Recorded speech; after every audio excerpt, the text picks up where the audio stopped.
All right. It is 6:00 p.m. and I call to order the June 22nd, 2021 Board of Trustees meeting. Do I hear a motion to enter executive session to consider employment recommendations for the 2021-2022 school year, to receive legal advice concerning a pending legal matter, and to discuss a construction management at-risk contractual matter? Madam Chair, I move that the board enter into executive session to consider employment recommendations for the 2021-2022 academic year, to receive legal advice concerning a pending legal matter in the case of Alvin Berry versus Lexington County School District One, and to discuss a construction management at-risk contractual matter related to the new transportation replacement facility. Thank you, Ms. Henson. Do I have a second? Second. Thank you, Dr. Powers. All in favor, please say aye. Aye. Anyone opposed? And the motion carries. We are now in executive session. Any audience members may exit the room, please.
Thank you. All right, are we ready? All right, it's nice to see everybody's faces. Do I hear a motion to conclude executive session and begin general session? So moved. So Thank- moved. Thank you, Dr. Powers. Is there a second? Second. Thank you, Mr. Oswald. All in favor? Aye. Anyone opposed? The motion carries. All right. I call to order the general session of the June 22nd meeting. We are meeting tonight in compliance with CDC recommendations. The auditorium has been thoroughly cleaned and sanitized before the meeting and will be after the meeting also. District staff will also sanitize the microphone before and after staff presentations or individuals speaking during citizens' participation. Unvaccinated board members, employees, or other individuals in attendance are encouraged to wear a face covering at all times. There is limited seating to maintain social distancing. Once the seating is filled, attendees are asked to go to the staff development room, overflow room, where they can watch the meeting while observing social distancing guidelines. The public is encouraged to watch the meeting on our YouTube channel. After the meeting, the district will follow its previously established process by posting a video of the meeting to the district's YouTube channel, Lex One video site, and our own website. The district is in compliance with South Carolina Freedom of Information Act by notifying the media of the date, time, and place of the meeting. The district tapes the meeting for accuracy in preparing the minutes. I now yield the floor to Mr. Tim Oswald to lead the Pledge of Allegiance. Please rise and join us in the Pledge of Allegiance.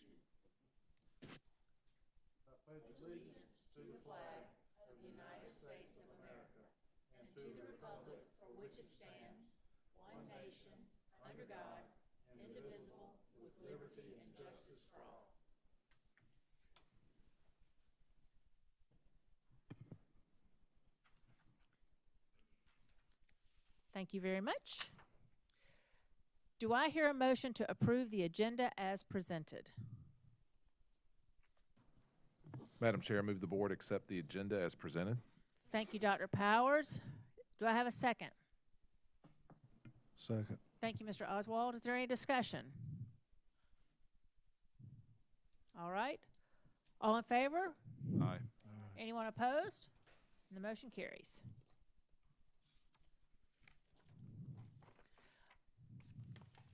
Make sure I'm not missing any pages. All right. We're now moving on to 6.0, which is the General Fund Operating Budget Public Hearing. We will now move to the third reading of the 2021-2022 proposed General Fund Operating Budget. After Mr. Salters gives his presentation, we will begin the public comment on the budget. Thank you, Madam Chair, members of the board. Appreciate the opportunity this evening to review the third reading of the budget with you. I was just thinking about this budget earlier today, and I'm really excited. I think this is, I've been here 26 years. I think this is probably one of the best budgets that I've seen. So I really appreciate the effort that our staff has put in to come up with this budget and working with the board and your input and insight on suggestions and changes and obviously the priorities that were set forth in the beginning. So we're really excited to bring this to you this evening. Obviously, the general fund budget is the operating budget for the district. It's a look at the revenues and expenditures for the day-to-day operations of the school system. And just reviewing, we've looked at these now multiple times, but our district mission and system commitments were the driving force in our development of the budget. And then our priorities for this budget cycle really were to reduce and maintain student-teacher ratios, the step increase for our staff, employee and retention recruitment strategies were very much of a focus in this budget, and we'll highlight a number of those for you as we go forward. And then other priorities, the ongoing support for our Lexington One Online Virtual Academy, or Learning Academy, looking at the continued development and expansion of our college center, planning for the relocation of Lexington Middle School to the replacement facility, and continued planning and work on our early childhood center development that will occur in the Gilbert and the Pelion communities in the future. So some considerations for third reading. There's a lot of stuff on that slide. Basically, what I'll tell you is the Senate and the House have moved the budget forward to the governor's desk now. And so we actually got some information late this afternoon from the State Department of Education about revenue allocations and other things that are based on the budget that was moved forward. The governor has a veto period, and then should he veto any of those items, the body will come back on the 29th to consider those vetoes. We're really pleased with the work that occurred in the House and Senate and the conference committees and so forth to get us to where we are, because it aligned with what we were doing moving forward. A number of those items, they're all now locked, but a number of items were locked prior to their conferencing because they agreed on them. The base student cost is up to $25.16 for this budget year. There's a $1,000 teacher salary increase. Teacher step increase was included. A 5% salary increase for bus drivers. That 5% is actually on the state's bus driver schedule. Okay, so we actually pay more than that schedule, but we're applying that 5% to our schedule. So our bus drivers will actually see a little bit more of an increase than the state schedule and what they would have expected from that standpoint. There's an included item there: teacher salary, employer contribution, fringe benefit. And then there's a 1% retirement contribution, employer retirement contribution, taking the employer portion from 21.8 to 22.81. And I would just highlight that we're paying 22.81% for each of our employees' retirement. That includes, you see there, a breakdown of 16.41 for retirement, optional incidental death of 0.15, and a retiree insurance surcharge of 6.25. Employee pays 9% on top of that. I don't know of another entity that pays, almost 23% for their employees' retirement plan. Most private corporations, you may get a 3% 401k match or 5%. So it's a significant contribution to our employees and a significant benefit for them. A number of the recruitment and retention strategies that we suggested are moving forward. We're recommending to move forward, and these haven't changed since second reading. All of these were, either mirrored in the conference committees and the budget that moved to the governor, or we were able to provide the funding for them. So all employees will have a step increase. We provide the $1,000 increase per step on the salary schedules, the schedules you have in front of you. Our increases for bus drivers, they'll get a 5% increase and then a $1 per hour raise after that. And then we increase all support staff pay by $1 per hour. And we did it that way because that's an hourly schedule. And if you take the kind of the lowest full-time salary of 6 hours and 180 days, you end up with $1,080 increase. So each of our support staff that are hourly will actually, by doing that dollar, will benefit a little bit more than the salaried schedules. So it works out in their favor.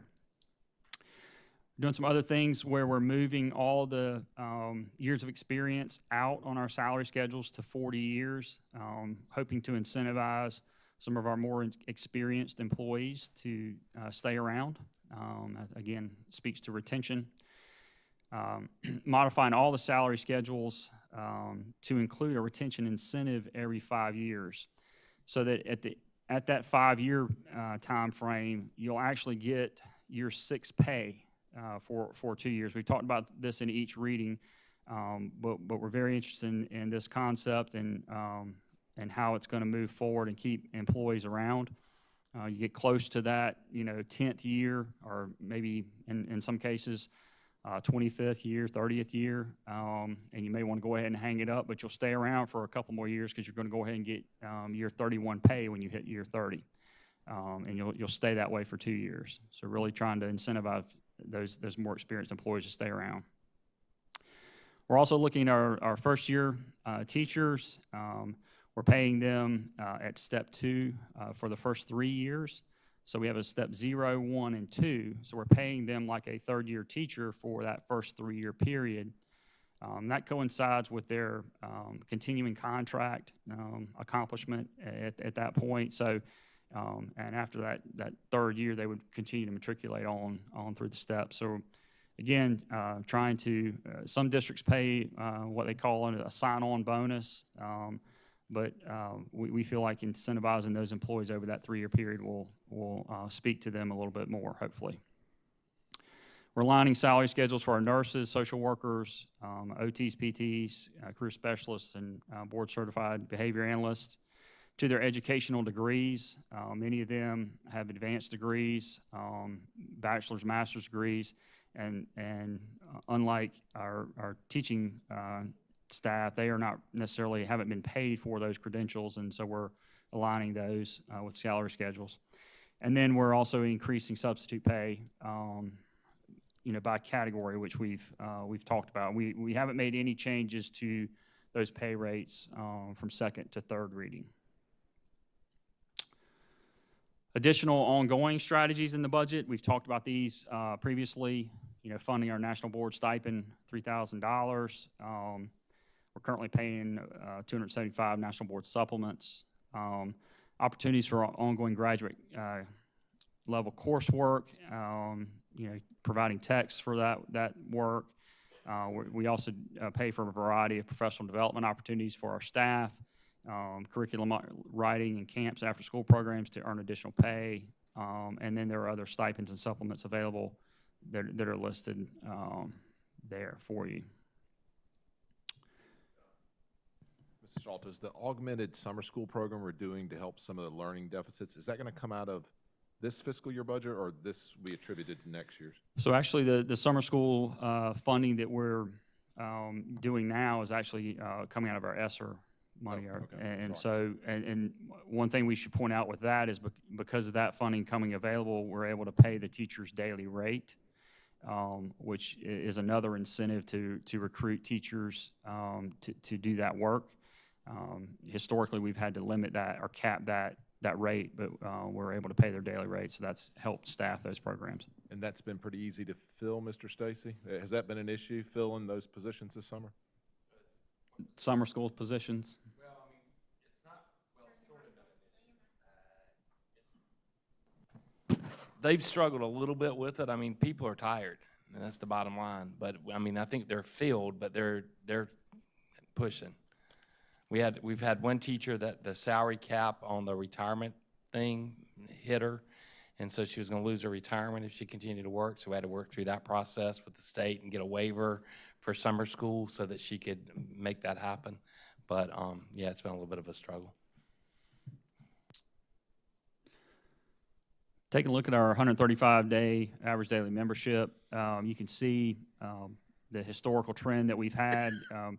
Going back to the late 80s, we averaged about 500 students a year increase. And interestingly, when the pandemic hit, 2020, 2021 was the first year we saw a decrease in that number. We're expecting that to bounce back. We were projecting 515 new students, and that's an interesting number right now with everything going on with the pandemic, with everything going on with our local real estate market, the construction market. It's if you've tried to buy a house in the Lexington community, it's a very difficult process. There are ongoing bidding wars.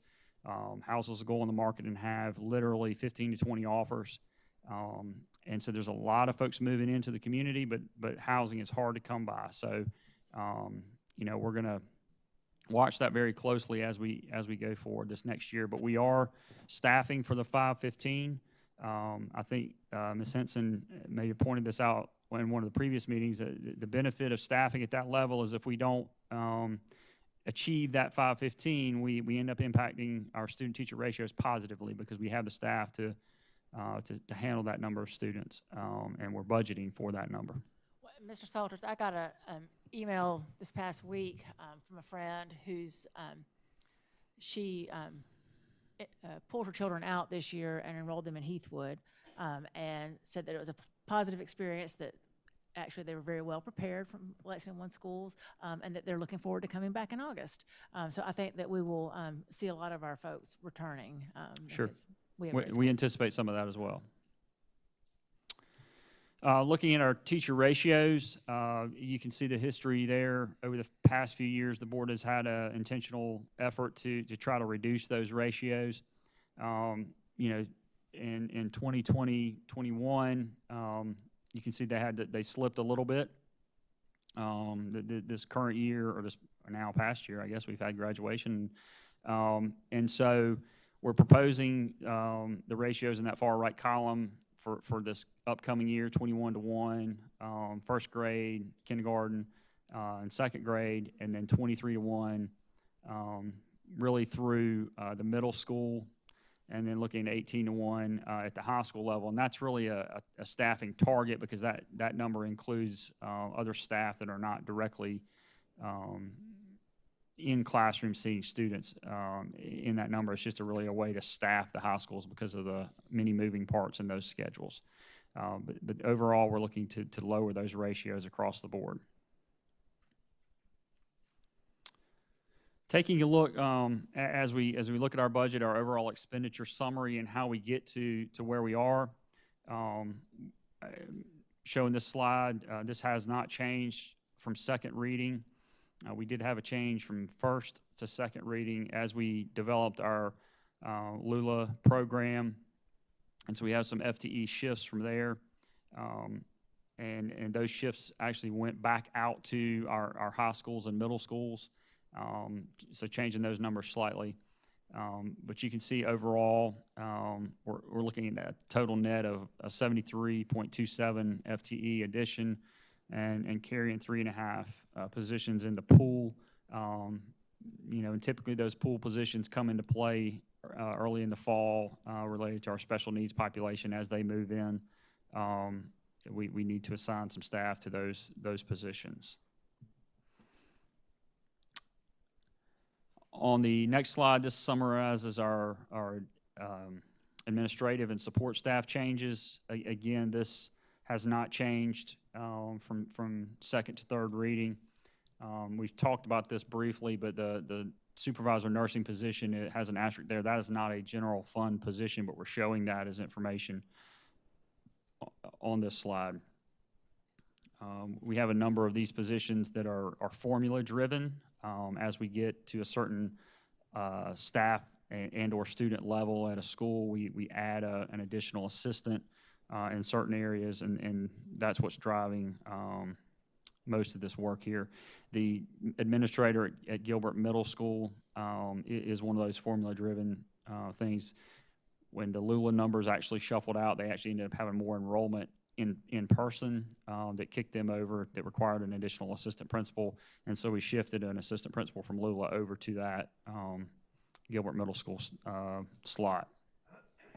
So again, 10 FTE total there. Some of the board members asked for some different ways to look at this in kind of a numeric number, if you will, from for FTE standpoint, instead of just a dollar figure.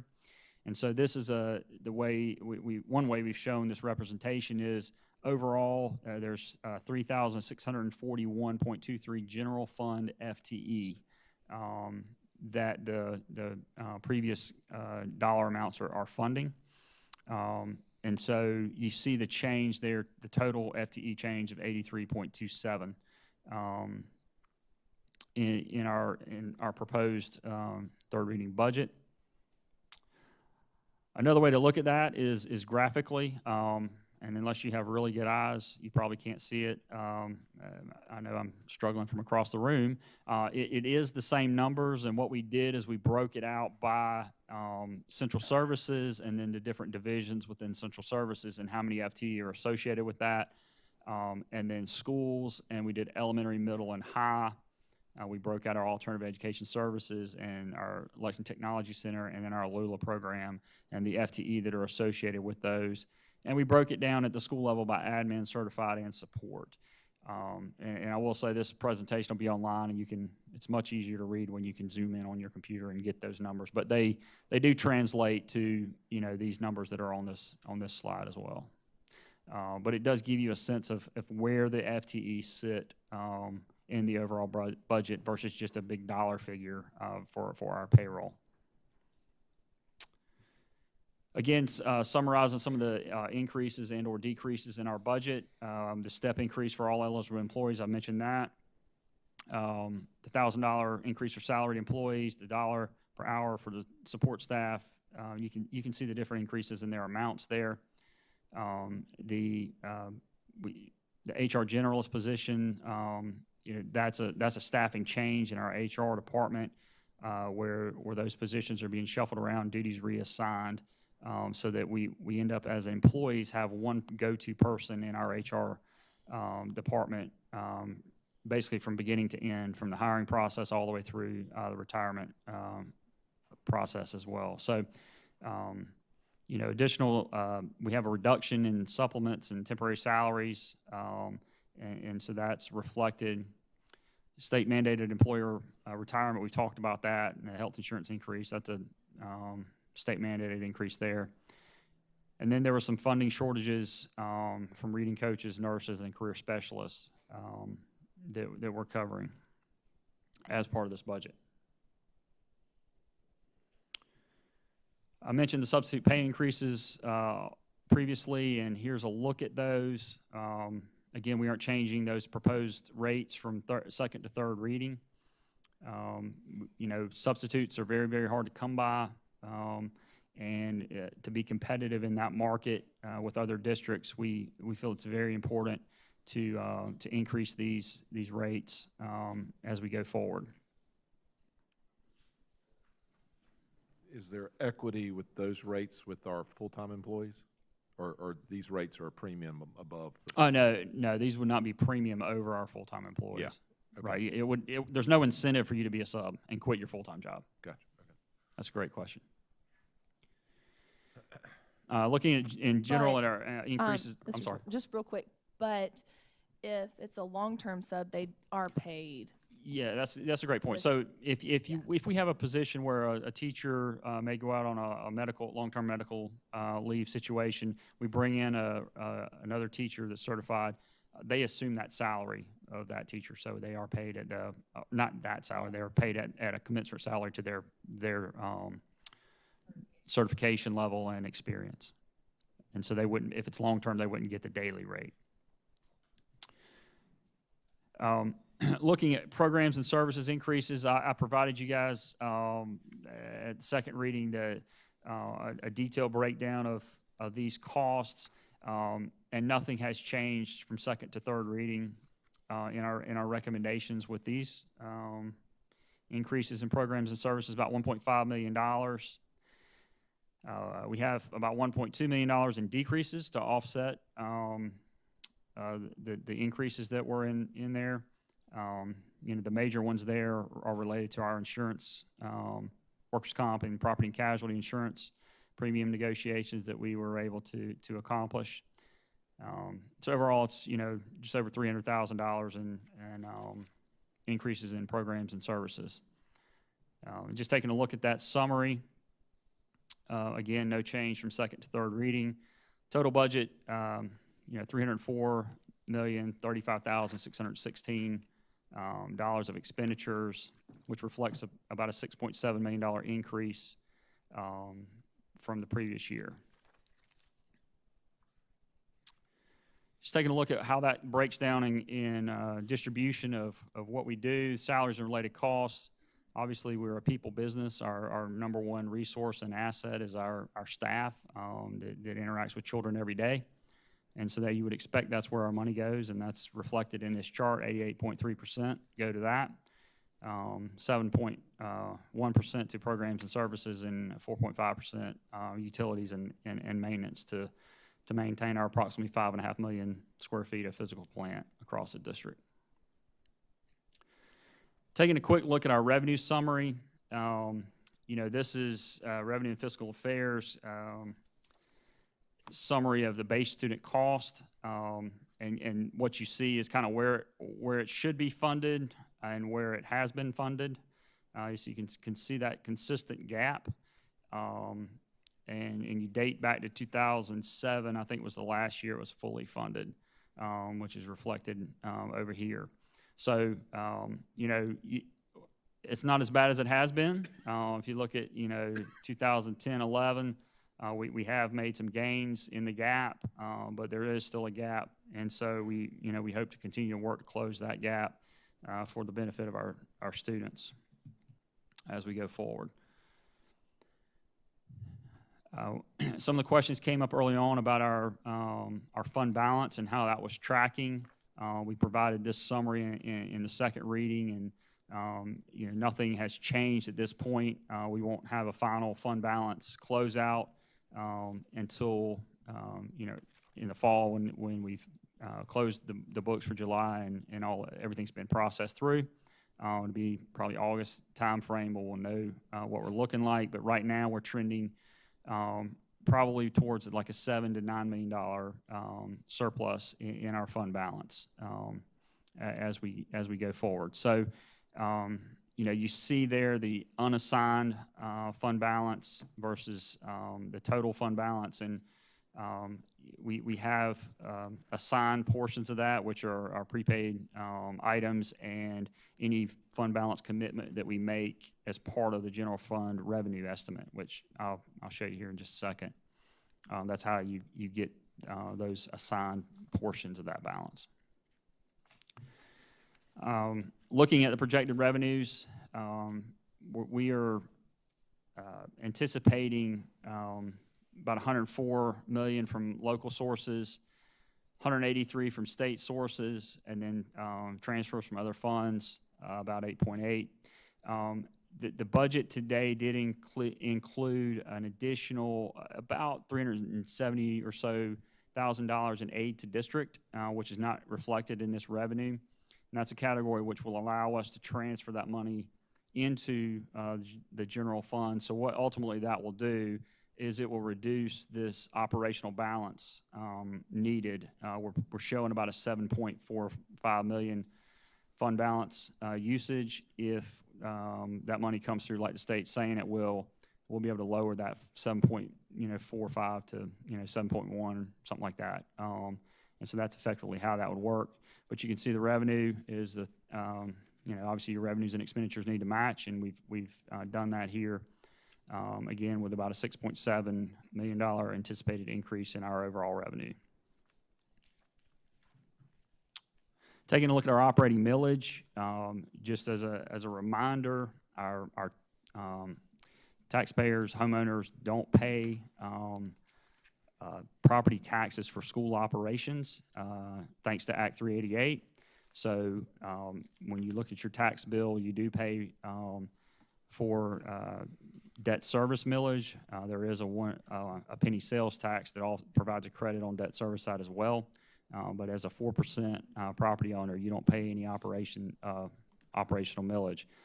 But businesses and manufacturing and so forth do. This is a chart that shows the millage limit increase. Act 388 set an increase threshold. And so for this year, we could go up 11.03 mils. We actually have a rollback provision as well that would allow us to go up. You can see another 37.85 mils if we chose to do that. And here's a calculation of what that looks like and what the value of a mill is worth and what revenue that would generate. So if we went up the 11.03 mils, it would generate approximately $3.4 million. And in this budget, we are not recommending any millage increase to balance the budget.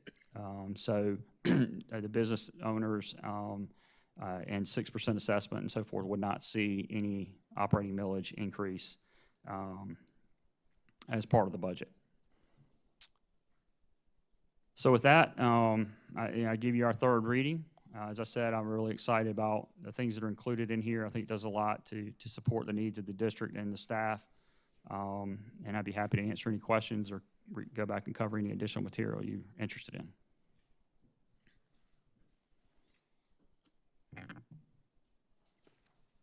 Mr. Salters, are we pretty firm on holding to our student-teacher ratios that was presented? Is that?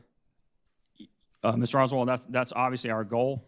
You know, and we're, as I said, we're staffed at the 515 growth factor. You know, should we exceed that growth factor, you know, we may have some challenges. There's a lot of things that go into student-teacher ratios, as you know, being a former principal. You know, if you have some resignations right at the beginning of the school year that you weren't expecting, and we have to kind of reshuffle some staff around, or if we can't find, we have some open positions, we can't find some staff, that has an impact as well. But certainly our commitment is to try to get those ratios at those targets for sure. Those are the best ratios we've seen in a while, so Yes, kind of sir. want to stick to that if we can. Yes, sir. Thank you.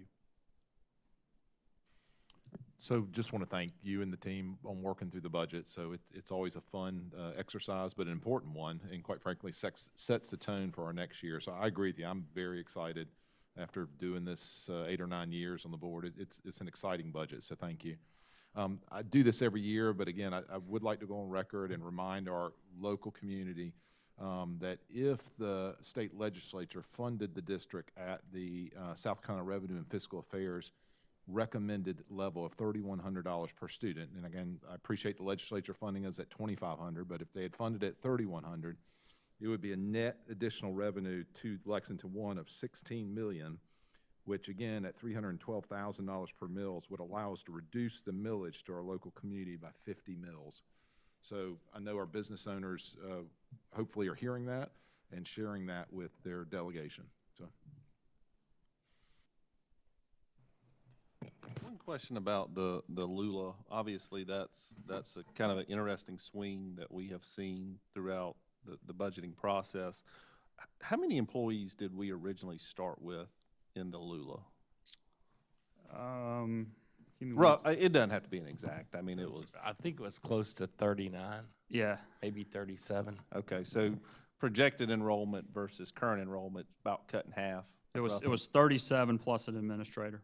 Right, okay. Yeah, you know, I guess I look at this and I see that, you know, obviously coming post-pandemic,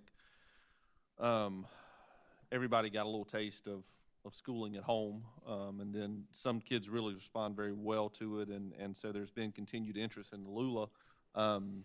You know, when you see it cut in half, obviously it makes you kind of pause for a minute and say, well, you know, is this something that should continue? And I would say yes, because I think this is one of those situations where we swung so far one way, and now we're swinging very far the other way, you know, now getting back into school and plans for the fall. I think at the end of the day, we'll likely settle somewhere there in the middle in the upcoming years, and we'll probably have 400, 500, 600 students any given year who will want to participate in a Lula curriculum. And I think the more reps we can do with something, the better we're going to get with it. The product's going to get better, and it's going to get better.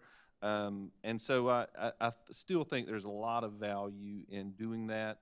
And honestly, you know, 400, 500, 600 students, I mean, that starts to equal a school at some point. And so that's not a brick and mortar that we're having to come up with funding for and everything else. So I think there is a ton of value in the Lula program. And so, but certainly I don't think we should be scared by the numbers being cut, if you will, for that. Thank you for the employee listing, if you will, the organizational structure that we see with that. I kind of asked for that because I see that exactly what you're talking about. We are a people business. And so when 89% of our budget goes towards supporting salary, it's nice to see it laid out as to how that truly looks organizationally.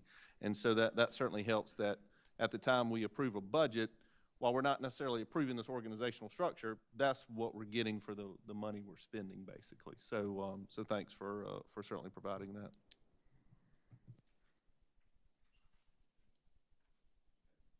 But stay with the Lula. I guess the projected enrollment somewhere between 400 and 600 for this fall. Is that right? Or because y'all are basing the FTEs based upon the projected I enrollment. think right now it's at 309. Oh, okay. Yeah, So that's even, because even at 1 to 23, that's 437 students. So they're actually going to be staffed a little bit lower, right? Yeah. Lower ratio. So the way they're staffed, there's 10 FTE for middle school, and we're going to kind of do that sort of like a self-contained program for the most part. But at the high school, because there's so many different types of requests for that low number of students, we put that FTE back at the high school, and then we asked each high school to give up certain sections. So they may have a teacher at their school that teaches 2 sections of Biology 1 face-to-face, and then their third course is Biology 1 Lula. And so that kind of helps, because when, as a principal, and I'm scheduling the school, and I get a 1.0 FTE, I have to make a decision. Is it going to be English? Is it going to be math, science, or social studies? But if I have to give up a math teacher, I'm giving up a lot of sections of math. But if I only have to give up 2 sections of math, I can make that work better within my requirements to support Lula as a whole. So I think that goes to Dr. Guyton's point too. I think the more years you do that, the better you're going to get at it. And we've talked about the need for online learning programs outside of the regular school. Like right now, all our kids that are in Lula are taking all their courses online. But there is maybe some potential in the near future to offer like a physics class, because some of the smaller high schools might not have needed an AP physics because they didn't have enough people to take it. But across the board, you could support that AP physics class, which meets the needs of those kids in some of those smaller schools. And we might be able to do it more succinctly, more efficiently by being able to offer up just that one section. And Dr. Little's had some really good ideas as we've talked through some of that process moving forward for helping even more of our more advanced students get some of those upper end courses that we couldn't offer because we just didn't have the enrollment in the school. So I'm excited about the fact that we didn't do away with Lula, that we're going to continue to build that, and we hope over the next couple of years really develop that into a new type of alternative school.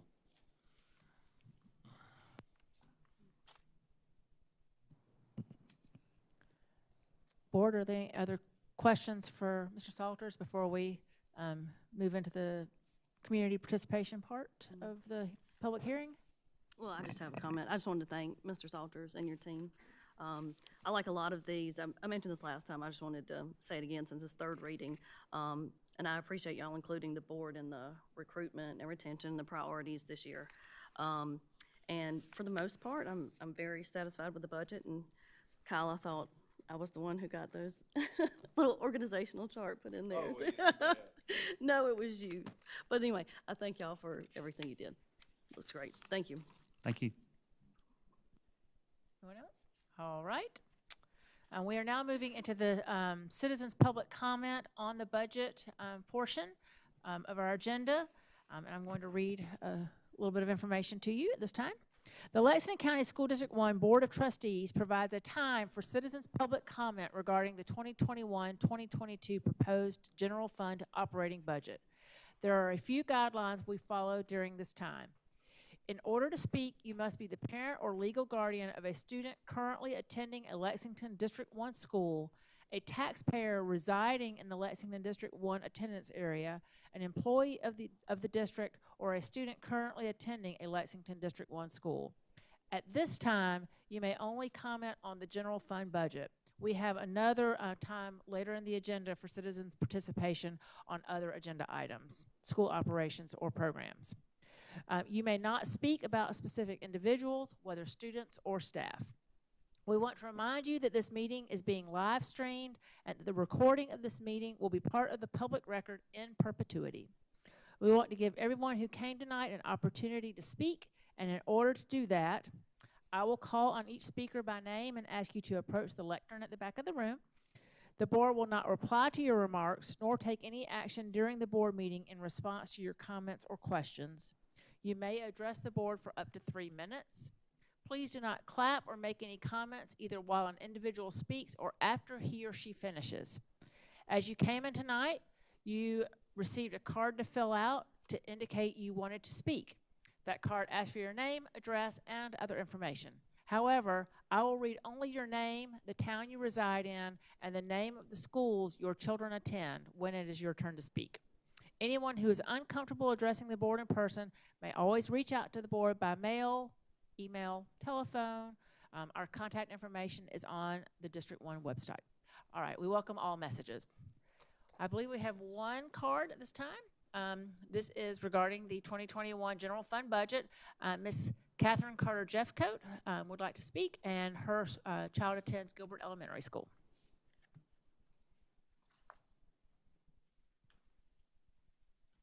Kind of sad to be the only one addressing the general funds budget. I appreciate the work of the finance team, but when it comes to the board approving the budget, it's really merely ceremonial. After the approval, the administration can and does transfer millions between funds as well as through line item transfers.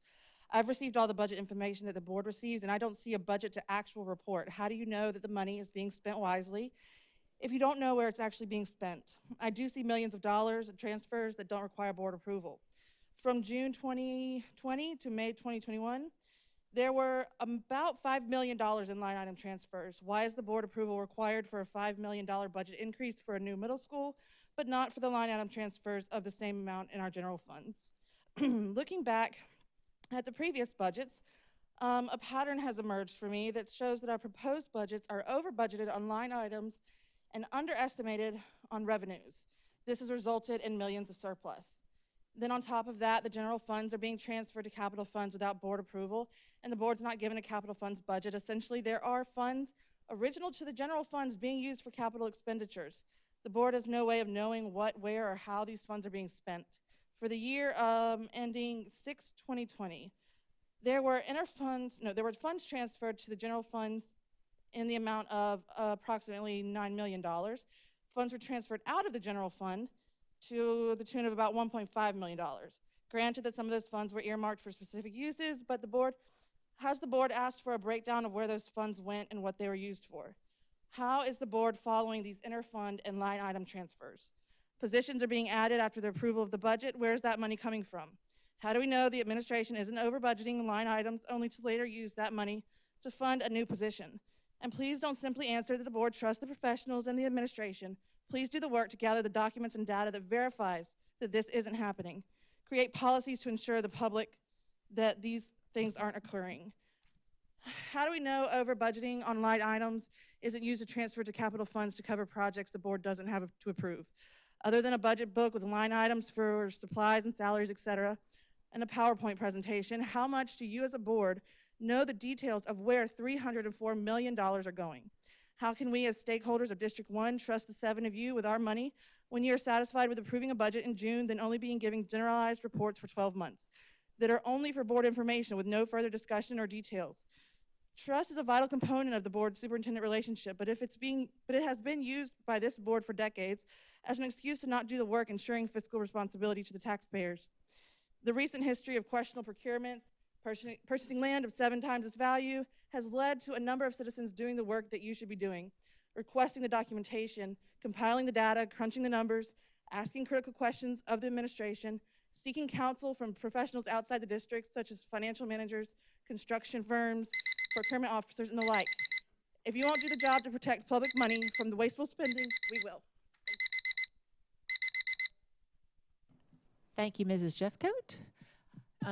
Was there anyone else that wanted to make a comment regarding the 2021 general fund budget? No? All right. We will move along then. All right, we are on agenda item 8.0. Board members, you have received the minutes of the May 4th and May 18th board meetings. Other than corrections that have been received and made, are there any other corrections? Hearing none, the minutes will be accepted as presented.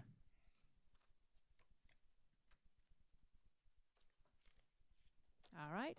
Reports and action items from executive session.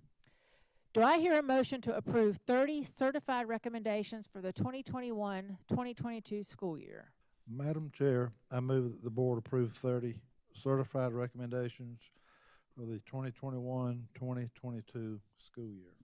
Mr. Oswald, let me pause for a minute. Is it 30? Okay. Yes, It's continue. I'm 30. sorry. 30? That you're It's right. 30. You're right. I apologize. Okay. I apologize. Is there a second? Second, it's 30. Thank you, Dr. Powers. Is there any discussion? All right. All in favor, please say aye. Aye. Anyone opposed? Motion carries. Do I hear a motion to approve 9 administrative recommendations for the 2021-2022 school year? Madam Chair, I move that the board approve 9 administrative recommendations for the 2021-2022 school year. Thank you, Mr. Oswald. Is there a second? Second. Thank you, Dr. Powers. Is there any discussion? So, Mr. Stacy, remind us how many open positions we have going into the fall now?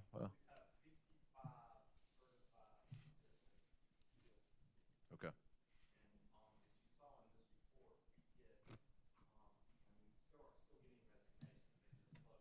Mhm.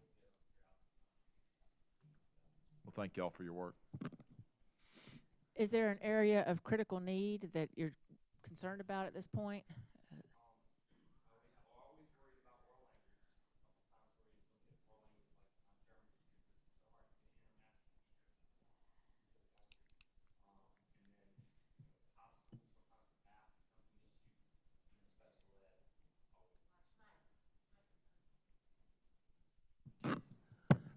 You know, I've never had anybody tell me that I talk too quietly, ever in my life. So Well, I it's for appreciate the- that, Mary Beth. Thank you. It's for the live stream. So again, special ed is always a concern. Math in the high school, secondary level, and then world language, because it's so difficult to get international teachers into the country. So where are those positions all posted? Just because there aren't 55 posted on our website. You are correct. Some of the principals already have, like I've talked to a principal today when I looked at the vacancy report, and she had 9 vacancies, and I'm like almost in a panic, a full-on panic attack. And as I talked to her, she's in the process for at least 6 of those positions. She's already got the person identified. She's contacting references.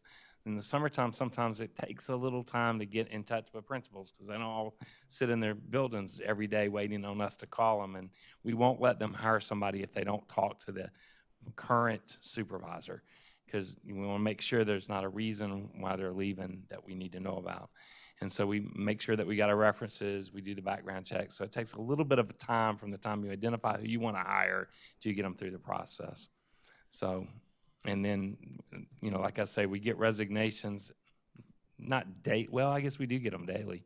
And then we post them as soon as they come in. So this is a floating number. But yeah, you're right, there's not 55 posted. Yeah. Okay. I've had that conversation with them too. Okay. So you're saying that the ones that are posted, there aren't any like leads on those positions yet? Oh, But the other unless I knew 55 exactly already- unless I knew exactly which position you were talking about and could tell you how long it had been posted. No, it I would was just be- curious because yeah. 55 certified, and there's only like 5 on the website, and for high school, and 7 for middle school, and 4 for elementary. And those elementary principals are really good about keeping their candidates in their back pocket. They've got a plan. Divina has actually gone out, Divina Price has actually gone out and met with each school over the last, 2 weeks and talked with the principals. And that's one of the questions she's asking them is like, where are we with your vacancies? And even though the report says 55, it feels like we're in a much better place there. And some of those, there's 2 of those are psychologist positions. There's a few speech positions that are open. And so they go in a different route, special ed, trying to fill those, but they're not by school. Psychologists are central service positions, and speech, typically Rebecca McKinsley Appling, she's the lead speech teacher. She handles trying to secure those people and then places them in the schools. Special ed works a little bit different. But they're on it, I promise you, they're on it. Good. We have a motion on the table to approve 9 administrative recommendations for the 2021-2022 school year. All in favor, please say aye. Aye. Anyone opposed? And the motion carries. During executive session, we received advice on a pending legal matter in the case of Alvin Berry versus Lexington County School District One. Do I have a motion to take action in this case? Madam Chair, I move that the board authorize Randy Davis in the case of Alvin Berry versus Lexington County School District One to proceed with option C as discussed in executive session. Thank you, Dr. Guyton. Do I have a second? I'll second that. Thank you, Dr. Powers. Is there any discussion? All right. All in favor, please say aye. Aye. Anyone opposed? And the motion carries. During executive session, we received information on the construction management at risk contractual matter related to the new transportation replacement facility. We will take action during agenda item 11.0. All right. Are y'all good to Yes. carry on at this point? All right. We have now reached the citizens' participation time regarding other agenda items, school operations, or programs. I am going to repeat the information that I shared earlier, so please bear with me. Lexington County School District One's Board of Trustees solicits the advice and counsel of its citizens. To encourage this participation, the board provides a citizens' participation period during board meetings. In order to speak, you must be the parent or legal guardian of a student currently attending a Lexington District 1 school, a taxpayer residing in the Lexington District 1 attendance area, an employee of the district, or a student currently attending a Lexington District 1 school. You may comment on agenda items, school operations, policies, programs, or other matters. You may not speak about specific individuals, whether students or staff. We want to remind you that this meeting is being live streamed and that the recording of this meeting will be part of the public record in perpetuity. We want to give everyone who came tonight an opportunity to speak, and in order to do that, I will call on each speaker by name and ask you to approach the lectern at the back of the room. The board will not reply to your remarks nor take any action during the board meeting in response to your comments or questions. You may address the board for up to 3 minutes. Please do not clap or make any comments either while an individual speaks or after he or she finishes. As you came in tonight, you received a card to fill out to indicate you wanted to speak. The card asks for your name, address, and other information. I will only read out your name, the town you reside in, and the name of the schools your children attend when it is your turn to speak. If you are uncomfortable addressing the board in person, you may reach out to us by mail, telephone, email, text, however you might want to try to reach us. We're pretty accessible, and our contact information is available on the Lexington One website. We welcome all messages. All right. And if you have not filled out a card, Ms. McPhail and Ms. Hill in the back could give you one. First, we have Ms. Debbie Heim. Ms. Heim would like to address the board on several topics, and she has a student that attends Lexington High School.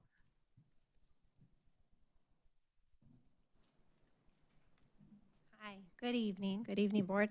I don't know where Mr. Anderson is. We missed him last time, too. I hope he's on vacation or something. And congratulations to all the chiefs and other people who are retiring this year. That's very exciting for them and other administrators and teachers to close out this year. I understand this is their very last meeting like this. I just want to start briefly. Before February, I had never been to a board meeting before in my life in any district which my children have ever attended. I've never been a member of the PTA. In fact, last year, I didn't even know who my son's principal was. I know it's a lady who had been there for a very long time. I don't even know what she looks like. But I came to the first board meeting in February, and I've been to every one since, except one when my daughter had a rescheduled club soccer game at 7 o'clock that night, and she comes first. I would just like to point out from the district's COVID tracker on May 11th, the date that the governor signed his executive order, there were 26 student active cases and 1 teacher. On June 9th, the last available day that this district has posted any data on that, there were 7 students and 0 teachers. Mask choice was fine. I'm glad that will continue for this coming year. I I also just wanted to point out that all 5 of the graduation ceremonies, there were very few masks on students. I counted 2 students with masks at Lexington High School, and there were 435 graduates. Between that and the shots of people in the community that you could see on the YouTube videos, I think it's very clear where this community stands on that issue and how we feel about that. I also want to point out, as far as vaccines, my understanding is this district will be opening our schools up to vaccine clinics. And the World Health Organization, even today, I just pulled this directly from their website, they say children should not be vaccinated for the moment. There is not yet enough evidence on the use of vaccines against COVID-19 in children. Children and adolescents tend to have milder disease compared to adults. And I would be very, very cautious about using our schools for that, because we all know that Molly Spearman plans to use peer pressure, her words, directly her words, peer pressure in her video last week to have particularly student athletes try to get other people to use it. I also want to bring up one final point about our district has a relationship with a place called the Leadership Academy out in New York City. They advocate reframing critical race theory as culturally responsive learning. I think it's very important for the board to know and to think about what that might mean for our students, to think that we should be judged by the pigment of our skin and that makes us oppressors or oppressed people. And I would really ask this board if that's something they want to stand by. Does that fall in line with the Civil Rights Act? And does that fall in line with the 14th Amendment, equal protection and due process? Is that something you're willing to stand behind? Thank you. Thank you very much, Ms. Heim. Now we have Matt Heim, and he would like to address the board on several issues, and he also has a student that attends Lexington High School.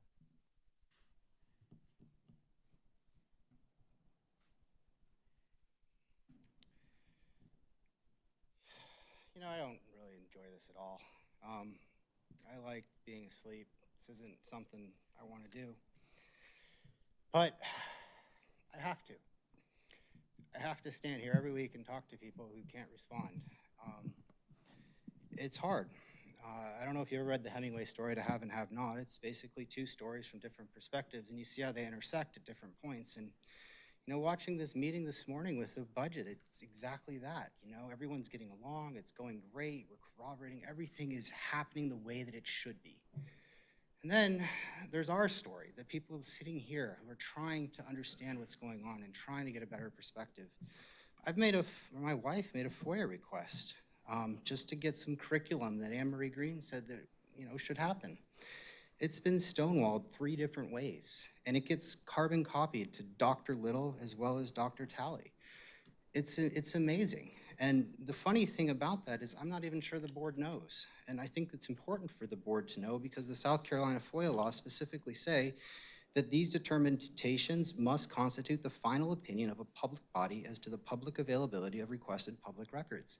That all reflects on you, you know, and it's really, really hard. Because we have jobs and lives and other things we want to spend our time doing. I'm up till 2 o'clock last night writing letters and doing things that, frankly, I'd rather not do. Anyway, so I just wanted to talk about the walls, and they get built. And I know that you're their bosses as the board, okay? And everybody wants to please their boss. Nobody wants to be that person. But please remember when you were growing up, what it was like seeing something that didn't work out right and wondering, who do I talk to? Who can help me fix this? It's the little grievances where everything falls through the cracks. And I feel like that's what this is. It's little grievances. Courts don't do a very good job dealing with these.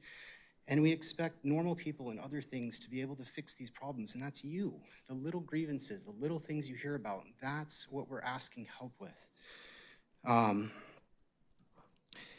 Anyway, another thing too with the FOIA requests is requests have been made, so I've heard that for the budget overages and things like that. And they're hundreds of dollars. I mean, 300, 400, 500, I don't even know. I mean, but it's a lot of money, it's real money.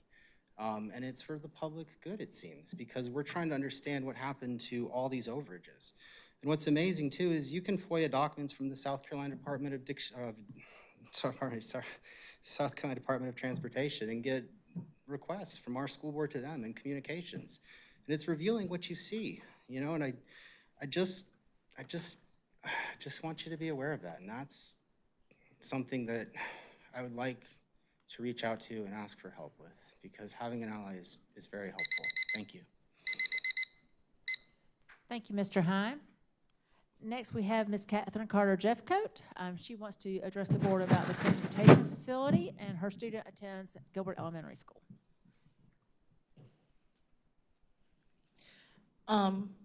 I've gone back and forth with emails between Mr. Salters and I and all of you guys, so I don't want to go over everything they're discussed, but I did find the original transportation facility handout from the MBCon facility plan. It's very clear that it was a very small, modest building. I don't know where the scope disconnect came from. It must have been more of a scope change. I know that's semantics, but I think when you're talking about public funds, public interest, and a public facility, it needs to be more exact onto what happened as to why there is a 3 times amount budget being requested. I also talked to the management of the Bar Road facility to understand the processes and everything like that, and found out that we have 1 district mechanic and 54 district buses. And I brought up the issue of the 4 bays not being industry standard, and found out there's a new schematic for the transportation facility since the request for the 6.5 million additional funds. I tried to figure out if there was going to be any reduction in that request and didn't really get a direct answer. And I also asked for an itemized cost, and I'm told it doesn't exist, that until the board gives direction, there will be no GMP amendment to the contract. But I studied up on how I think it's called A133 contracts work, and there should be a GMP proposal. So until the board can be assured that the proposed facility will actually meet the needs of the drivers and the people using this facility by asking the drivers and the people using the facility, you should not approve this budget increase. Until you're confident that the budget will cover the building and the cost of building, then you should not approve this increase. Until you have an itemized proposed budget, which there is not one that I know of, you should not approve this increase of budget.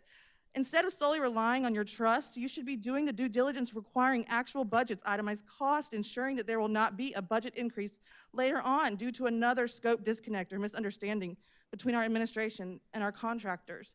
This is public funds, public money. I don't see how business can be conducted without an itemized cost. So essentially, if you approve this 6.5 increase, you're just handing over millions of public dollars without knowing where it's going, how it's being spent, and that is not doing the due diligence. That is not doing what we elected you to do. So ask the questions, think critically, ask for details.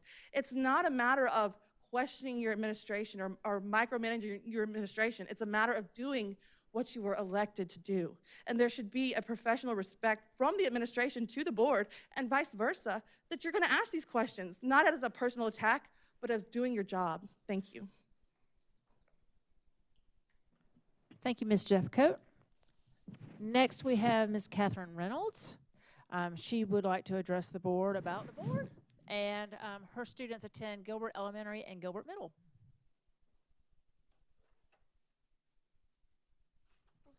Hello. I'm so excited. First of all, I came in and I finally get to see your guys' faces, and to me that's exciting because I still haven't gotten to know you guys as individuals, and that's very hard for me because, like I said, I started this listening to that May 4th meeting, and then I said, I really want to get to know who you guys are. I want to understand what position everyone is in, what their roles are. I want to know everyone in this room and who they are.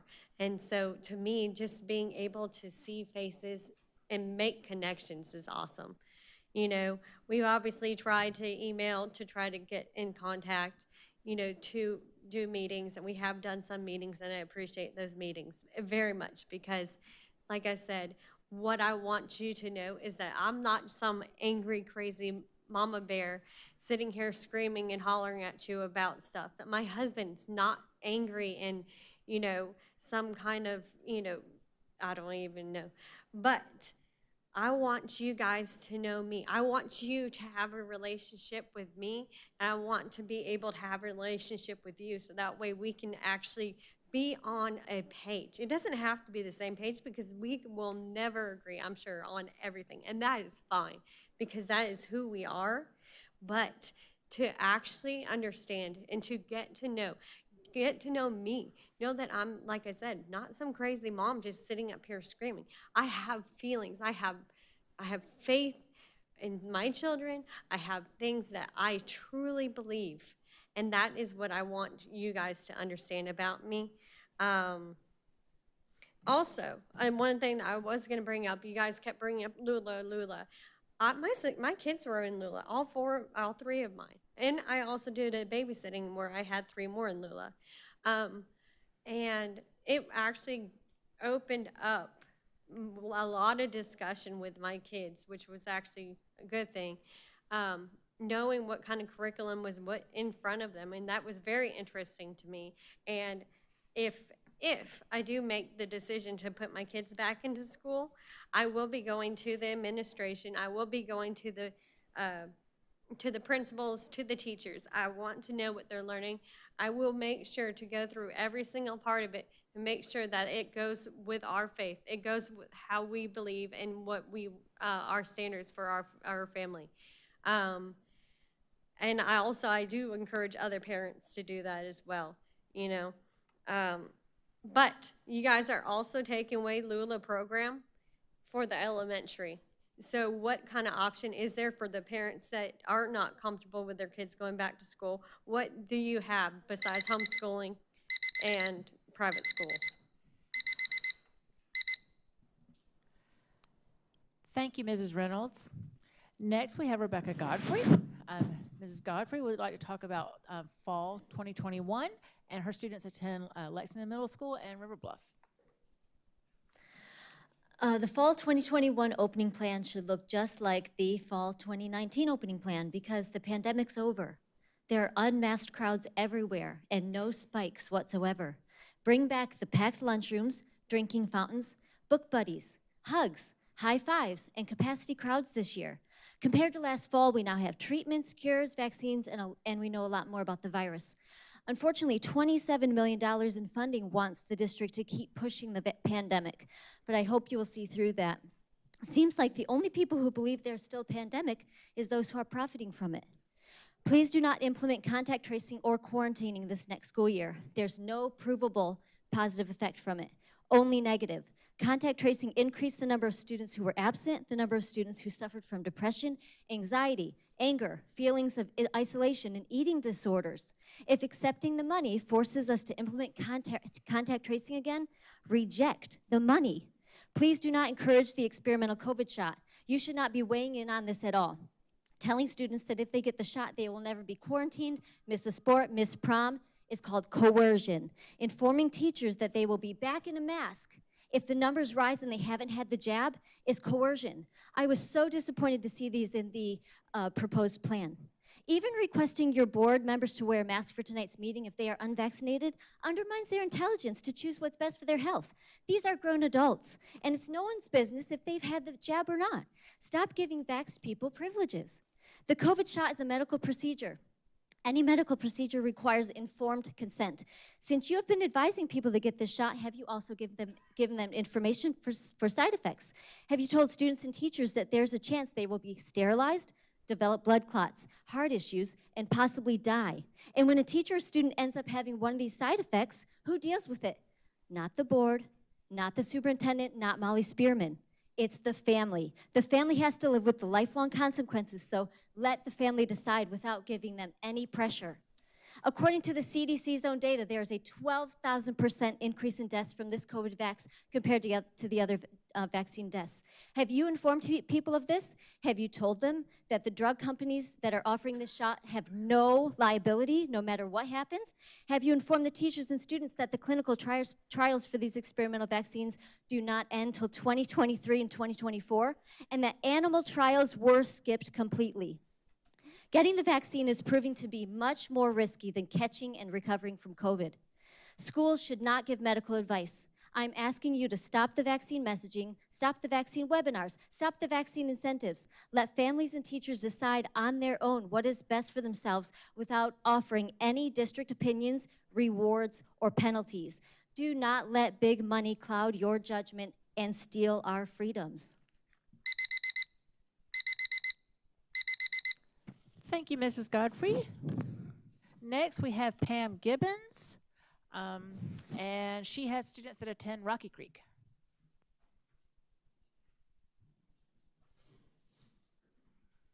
Good evening, everybody. I don't have anything written down. First, I second everything Ms. Gottfried said. Very good. I don't believe that schools, education need to be involved with vaccine clinics. I don't think there needs to be peer pressure from the superintendent. Again, her words. One question, well, not a question. One thing I want to bring up, there was recently an email that came down from Dr. Little that went to all of District 1's teachers that come August, they have to be masked, have a mask on if they're not vaccinated. Again, it's pretty disgusting that you put into your agenda tonight asking everybody pretty much their medical records. It's personal information. And to bring up about the teachers, in the plan, it said only if there was at a certain level of cases rising. But in the email, completely different. And I'm also wondering, since the proviso passed the other day in both houses and is going to the governor's desk, how is that going to be worked out? Proviso 1.108 states no school district or any of its schools may use any funds appropriated pursuant to this act to require that its students or employees wear a face mask at any of its educational facilities. So does this mean that is District 1 not accepting state funding from this point? Will they put these mask requirements back in place after they receive the funding? Again, I think these are a lot of questions that people do want to know. I hope that when people start emailing you, that we do get answers, and I guess that's it. Thank you, Ms. Gibbons. Next, we have Todd Augsburger. Mr. Augsburger would like to speak about the COVID response, and he has two graduates of Lexington One. Yeah, good evening. Hi, I'm Todd Augsburger. I work as the president and CEO of Lexington Medical Center. I've lived up the road in Lexington for 21 years. My wife works for the high school. I've had a couple graduates. And I'm here today to thank you, to thank the administration, to thank the board for your leadership and your support and your partnership during this pandemic. It has been dramatically affected every American in so many ways, including everybody in this room, in ways none of us ever knew. And the most challenging thought for me leading a hospital, or for perhaps Dr. Litter, is there's no roadmap. There was no textbook. There was no plan for how we would manage through this. And what we had to do in this community, I'm very proud of it, is we had to rely on each other and work together and lean in to partner and figure out ways we could do the best we could for helping protect our citizens and our community. And again, none of us are perfect. None of us have a textbook on how to do this, but I am very grateful for the partnership and help that I got from Dr. Little, Mr. Salters, many of your board members, as we work through how to best take care of our community, and you're still doing that. So again, that takes leadership, it takes strength, and it takes partnership, and I'm very, very appreciative of that. Throughout that entire process, and continues to this day, the question I got most often from your leadership, from your administration was, how can we best protect our students and our teachers and our staff and our faculty? Not, what do I have to do? What would somebody else tell us to do? But what guidance can you give us to help keep our citizens safe? And again, I think that's been first and foremost on all of your minds. And again, this has not been easy, but I appreciate the focus on safety and community. And we're not through this, contrary to popular opinion. We're working through it, and we're getting better, but there's still work for us all to do. And we have to keep working together. We have to keep focusing on our ultimate goal of helping keeping each other safe. Now, I know, again, that there have been some folks who have been critical of your efforts, and I understand the frustration people have with this difficult time we've been through. But I'd like us all to focus on the volunteerism that sits in front of us and the hard work of the paid staff who have put their time and energy in this community to volunteer their time, particularly our board, and take difficult decisions on how best to take care of our friends and family in our community. And I applaud you for doing that. I know you don't get paid for this job. I know often you work many, many hard hours, but it's terribly important. Not only the pandemic response, but our community grows in great part due to the success of our school district. Our businesses grow, more people choose to live in our community because of our school district. And that goes in great part, again, to your volunteerism and the excellent leadership you've chosen on your administrative team. Couldn't be prouder of y'all. Want to thank you for your time. I don't know how often people come and say thank you. Not as often as I would like at the hospital either, but I want to thank y'all. Appreciate it. Thank you, Mr. Augsburger. And last, we have Representative R.J. May. He is a member of our Lexington County Legislative Delegation, and he is going to speak about the General Assembly provisos. Thank you, Madam Chairwoman, members of the board. I appreciate you allowing me to be here. First and foremost, I don't think I've met everybody, but I hope to meet you after the meeting. I've brought a copy of the 2021 Legislative Manual for all of you, staff included, if you'd like to pick one up. The biographies about the legislators are kind of boring, but in the back, we do have great stuff about the state dog, the state insect, and so forth. So I'd encourage you to pick one up. But I would only take a minute here to bring forth some concerns from my constituents who wish to remain anonymous because of fear of retribution and reprisal about how they feel, both teachers and students, along with parents.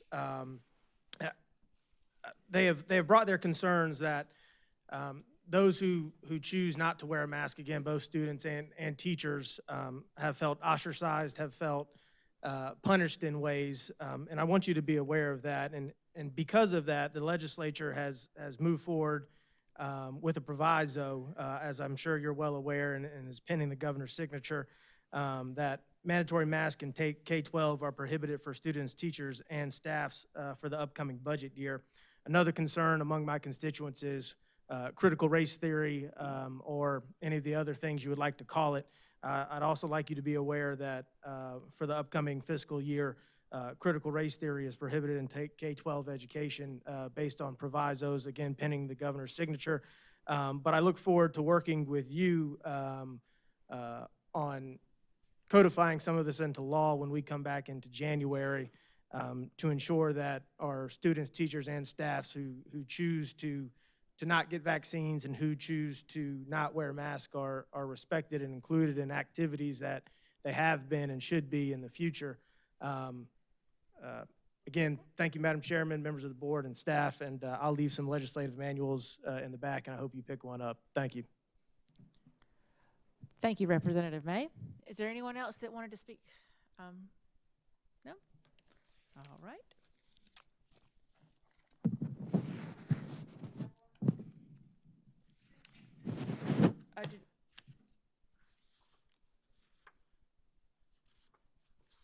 I do not have one more. Oh, he's just listening.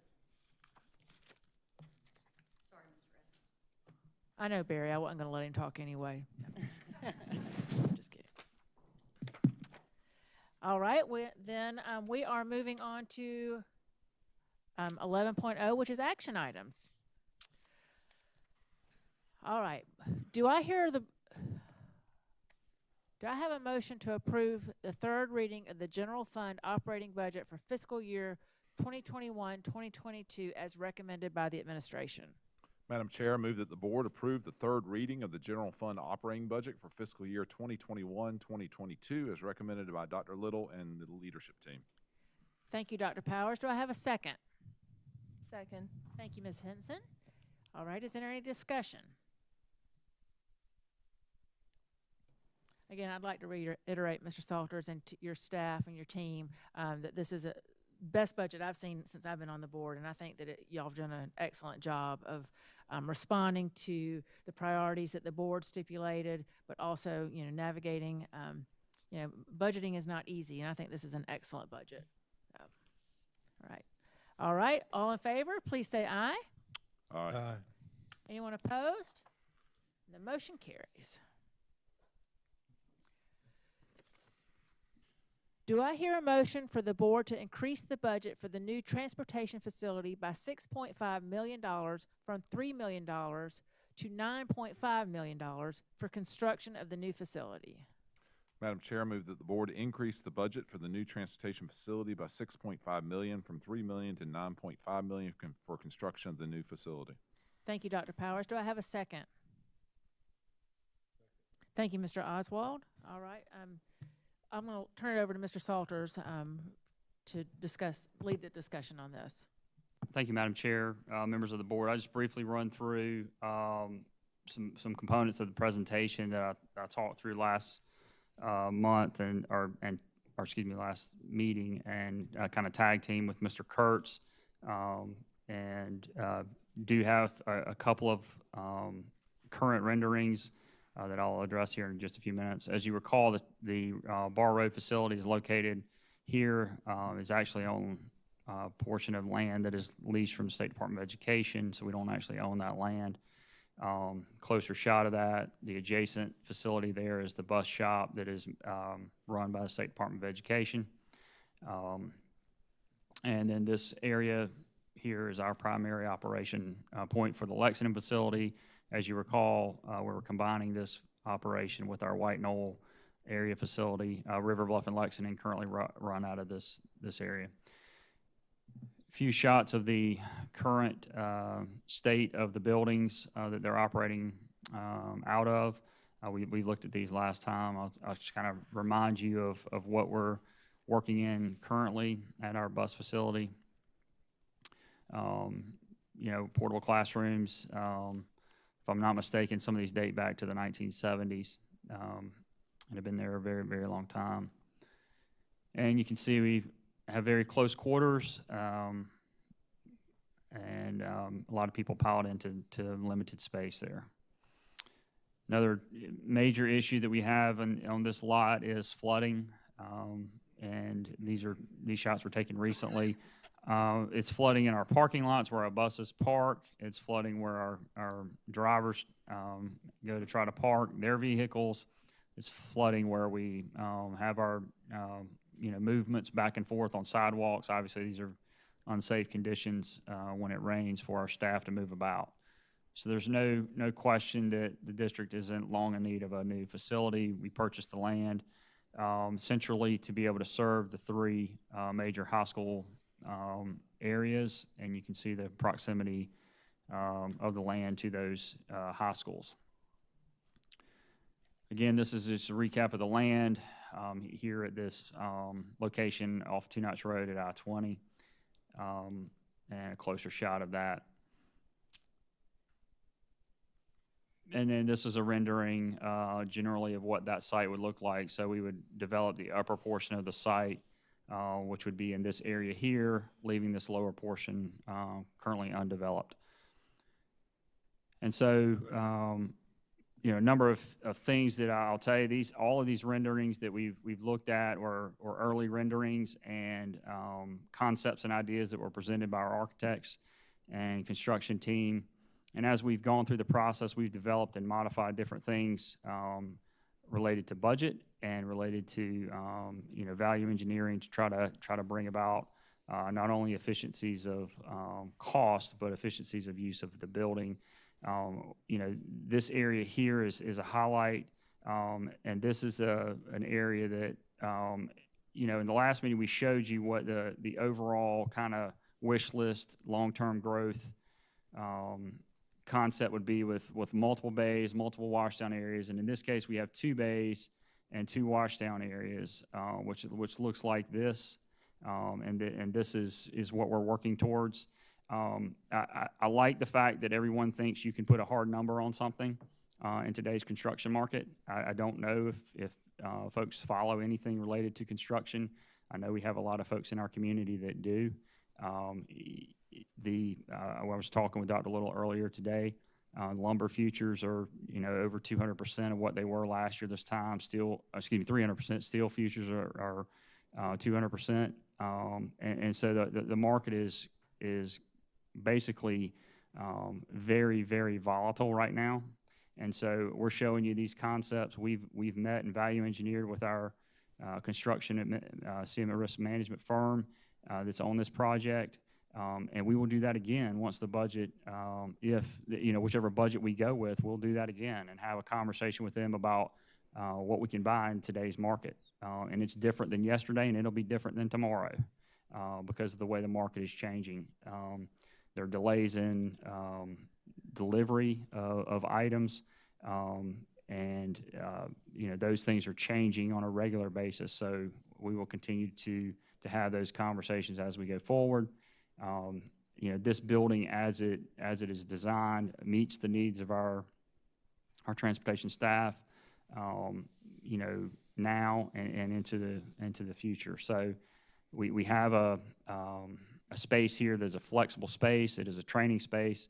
It can be used during the day for drivers to gather, and then also if we need a staff meeting, we have Mr. Kurtz is here. He can quote the numbers. I'm sure we have a number of drivers. Our White Knoll area that would fit in this space for a staff meeting. Our Lexington lot would fit in here for a staff meeting. Our River Bluff folks would fit in here for a staff meeting.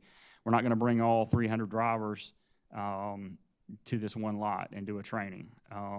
It's not practical to build a space for 1 or 2 times a year when we already have those types of spaces that they can have access to in our schools across the district. So we've scaled this to meet a general need throughout the course of the year. Again, just early renderings of what these spaces might look like: conference room space, some general office space there that's flexible. This concept has worked really well at our operations center, where we did office spaces around the perimeter of the building and then added some flexible space. And it's shown here as cubicles. We could go in and put walls up if we needed confidential space and do those to the ceiling, so folks could have private office spaces. But it's designed to be flexible and add that for future growth. The original budget, as we've talked about, was $3 million. And the scope there was to build basically a small space like we have at our Gilbert and Pillion facilities. I showed you pictures of those last time. And then a parking lot to handle the buses from the 3 areas we're trying to consolidate. We presented 2 options to you last time. The first option was to go ahead and build that type of facility, that small facility on the space, and then at some point down the road come back and address the ongoing needs and future needs of the district. Option 2 was to increase the budget to build the scope that we're looking at needing in the district this time to meet our needs going forward. We have a couple of different ideas around funding. Dr. Guyton asked last time, I think, used the term waterfall approach to funding and asked for some feedback on what that might look like. And so what I would tell you is we do potentially have an opportunity to sell a portion of that land. We're not bound to do that. We certainly would do at the board's pleasure there. If the board is interested in doing that, that is available. So that would be one way to generate some revenue. Certainly wouldn't be a primary source of revenue. I've broken down essentially 4 different buckets for you to consider should you move forward with the additional budget allocation. The first bucket, and really the one that's the most, that I think is the best fit for this application, is using the bond premium that we have achieved through our bond sales and our outstanding credit rating. That bond premium is restricted to the bond program and the projects in the bond program. Okay, so you can use it to address additional budget needs throughout the course of that program. And so there, over $20 million in that fund. We approved a motion last meeting for a $5 million allocation at Lakeside Middle School. We would use a portion of the bond premium for that. And so, there's some $15 million plus left in that fund that would be available. A second bucket that you could consider using would be 8% money. And the 8% this fall, we do an annual bond sale in the fall. And a portion of that bond sale makes our required installment purchase revenue bond payment. It's basically like making a house payment. We make that payment each fall, and there's a gap of funds that we get as part of a function of our growth each year that's generated. We anticipate that dollar figure being about $6.5 million in this upcoming bond sale. And so typically each year we use those funds to target projects that are ongoing maintenance projects, HVAC needs, roofing needs, and so forth, that the district has that are outside of the 2018 bond referendum. We're currently working on a budget to present to you for roughly that figure in anticipation of that amount of money. And so depending on which, what you pick, where you go, you can, we would develop a budget based on whatever volume is left in that. But we have ongoing HVAC needs, we have ongoing roofing needs, and so forth. And so this source of money is flexible, and it's not tied to the specific criteria that are in the bond program. So the bond premium, if you think about that, is restrictive in that it has to go to those bond projects. This 8% allocation the restrictions would be set up at the time of the bond sale, so it's more flexible. An additional bucket that you might consider would be, I mentioned earlier in our budget presentation, we anticipate approximately $7 to $9 million in budget surplus this year.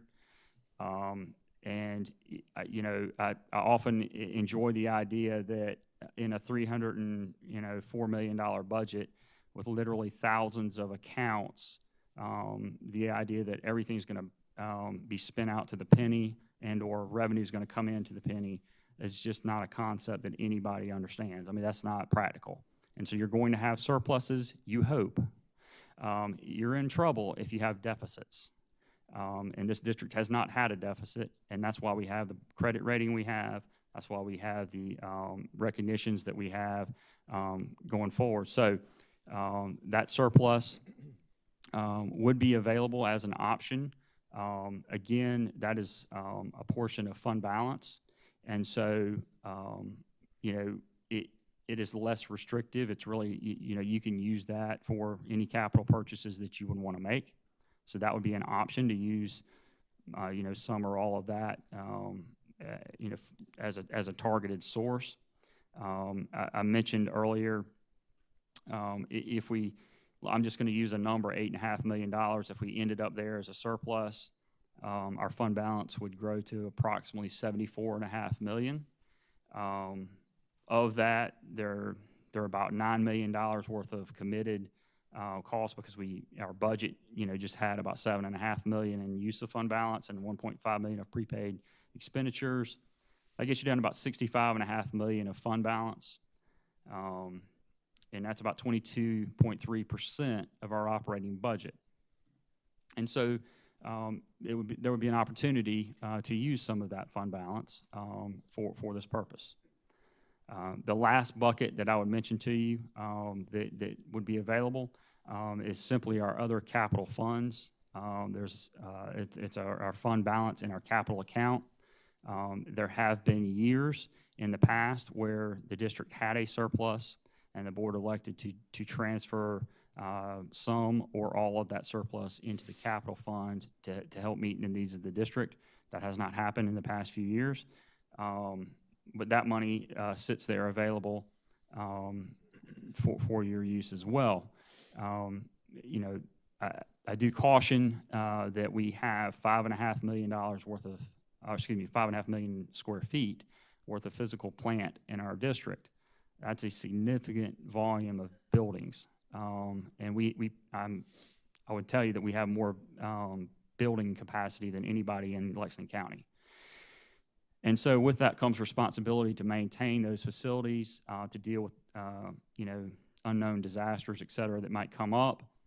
So, you know, the $7.6 million of other capital funds, in my personal opinion, as your finance officer, would be probably the last place I would look to use. I think you need those funds sitting there to protect you in the district in the event of some issue that might come up.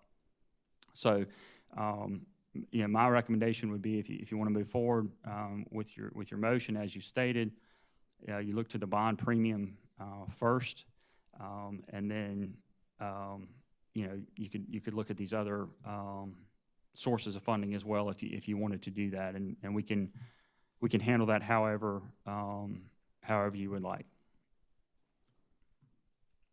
So with that, I'm happy to answer any additional questions that you have regarding the facility. So I'm understanding that earlier this month, we had a drawing that had 4 maintenance bays and 4 wash bays, and we were told it's going to cost $9.5 million. But now we have 2 wash bays and 2 maintenance bays, and it's still going to cost $9.5 million? What we showed you is a drawing of what the initial requests were. Okay, and that's what we felt like important to get out on the table, is this is what the initial scope looked like. And what I'm going to tell you is that when we go to actually bid this work, you know, where we have value engineered us to this point, okay? And that was before we started this conversation a month ago. Well, in the last month, steel has gone up significantly more, and lumber in the last few days has actually trended down, which is helpful. So I'm telling you that at this time, that's what we're going for. But you know, I will come back to you and let you know what we're going to end up with before we move forward. But I don't know what that's going to look like yet. That is our target at this point. So is there something in writing that says this drawing we have right here, right now, today, costs $9.5 million? No. So where did that number come from? That number came from conversations with our architect and our construction management company, putting estimates, cost estimates on what these things will look like. So they do have it in writing. They gave you an estimate. They gave us a verbal estimate. This is what we see it how that's how it works. And then once we say, okay, we're good with the budget, we're in the budget, then we develop a GMP amendment, which shows a detailed cost breakdown of everything that we review and look at before we sign any kind of amendment or contract commitment to the vendor. Okay, because that's what I'm interested in seeing. What are some of our options on the site? So we originally had 4 of each bay. Now we have 2. I know there are other things that we could look at. I know you said we're flexing that classroom space, but let's see here. The diesel pump, I'd like to see the cost of. We have an allowance in the contract or in the estimate for about $250,000 for the diesel fueling station and for the propane fueling station. Those are allowance items. So what that means is if the cost actually to implement that comes in less than the $250,000, we get that full amount of money back. Okay, so these are things that I think the board needs to be asking for before we actually vote on a number. Because what can happen here is if we approve this $6.5 million increase and we don't have any details other than verbal, I feel like this is what got us here in the first place, where MBCon quoted $3 million.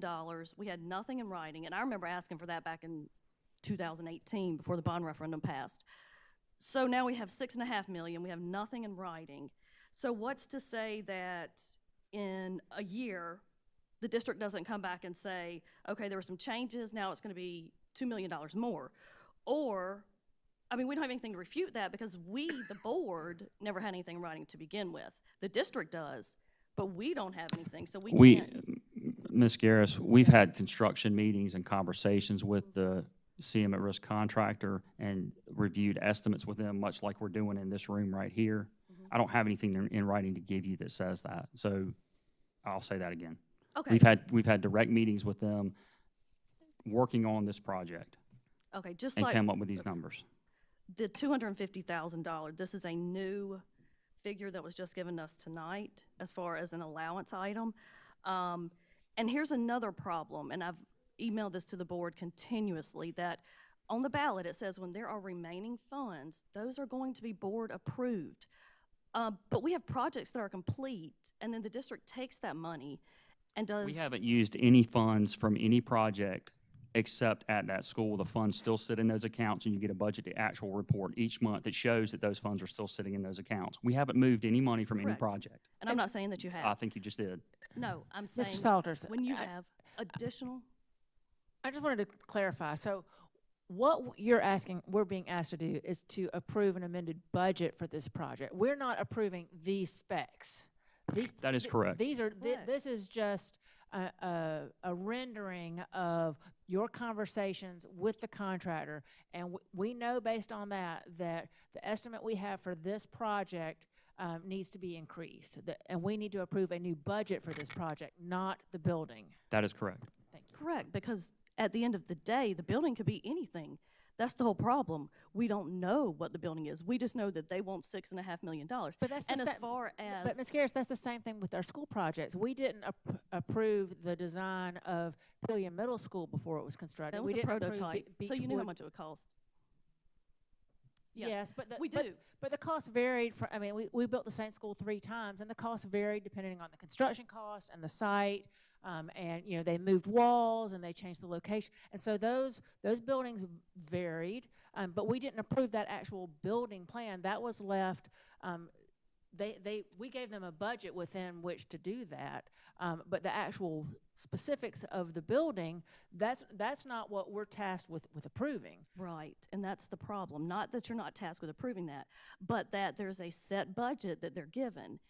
And they know that at the end of this project, there's going to be so much left over. Now, when there is money left over, they spend it how they see fit. And I'm not saying that you're spending it in different areas. Like I said last month, or earlier this month at our first meeting, at Lexington High School, there were leftover funds. Those funds went to the breezeway. But I from believe that LTC. the breezeway canopy was in that plan. Was the Isn't that breezeway right, in that Mr. plan? Salters? Wasn't that part of Last the? month it wasn't, and when I've asked in the past, it wasn't in that plan. It wasn't But it listed. is on the list of items that were part of the bond package for Lexington High School was improvements to the breezeway. Those were on that list. Okay. And so those funds from one part of the project at Lexington High School were then shifted to cover one of the other projects that was listed as part of the Lexington High School bond package. So they're not moving things as they see fit, because as Mr. Salters has stipulated, the bond funds can only be used for projects approved by the voters in the bond package, and that's what they're doing. Actually, they can't. They can be used for other projects outside of the bond referendum package. Mr. Salters, did you not just say that they are only used within the bond? We are only using the proceeds from the bonds for the projects listed in the bond program. If there's any excess left, they are still sitting at that school. At the end of the day, can you use bond referendum funds for other projects in this district? You can only use bond referendum funds for projects and/or schools that are named in the referendum. So you're telling me that if we have, I don't know, at the end of the 2000, when this is finished in a couple years, and we have $10 million left over in bond referendum funds, that we could not go do an addition on another school? Not unless it was listed in the referendum. So all the money that's left over then, that has to go back to where? Because It can be used for projects listed in the referendum and/or schools in the referendum. So let me give you an example. In the referendum, there are technology purchases, okay? There's an allocation for technology. There's an allocation for furniture. Though you could go back and buy furniture, you could go back and do technology refresh if you wanted to. Those are options that you could look at. But the projects have to be named in some way in the referendum. And in some cases, and you know, we've had this discussion before when we've done a bond sale. That is why our financial advisors recommend creating descriptions that are flexible, because you don't know what your needs are. You don't know what things are going to look like 5 years from now, right? We didn't know we were going to have a pandemic and we were going to be talking about, you know, ionization of particles in our classrooms, right? We didn't have a clue about that, but we are now, okay? And so if you put in your referendum specifically, we are only going to do you know, UV improvements in our classrooms to address, you know, bacterial issues, you're not going to do ionization, bipolar ionization. That's not an option for you. But if you say we're going to improve air quality in our schools, well, that gives you some flexibility. And that's what the recommendation of our financial advisors is, so that you have that flexibility. That's like when we do the $6.5 million sale each year. I'm saying 6.5 each year. It's not. It varies. But when we do that sale in the fall, that's why the flexibility is there, so that you can use that money for different purposes that you see fit as the needs arise. And we have that flexibility. There is an item on the ballot that says renovations, additions, or something like that. I think it's item number 9 on the ballot. So clearly we can use that money for whatever. For any school that's Right. named on that ballot. Not according to the ballot, because if you look at item number 9, and I have that. I'm not going to debate that with you. Okay, you don't have to. But I'm just telling y'all that they can use the money anywhere they want when it's left over, according to the ballot. They is us. Okay. We're But- talking about us. Okay, you've delegated the authority to spend the money to district administration. So we can give them $6.5 million, but if it only costs $4 million, they're going to do what they've done at other projects throughout this, and they're going to take the leftover funds, and they may have spent them on that additional things at that school, but it wasn't things that was outlined on that ballot in that bond referendum.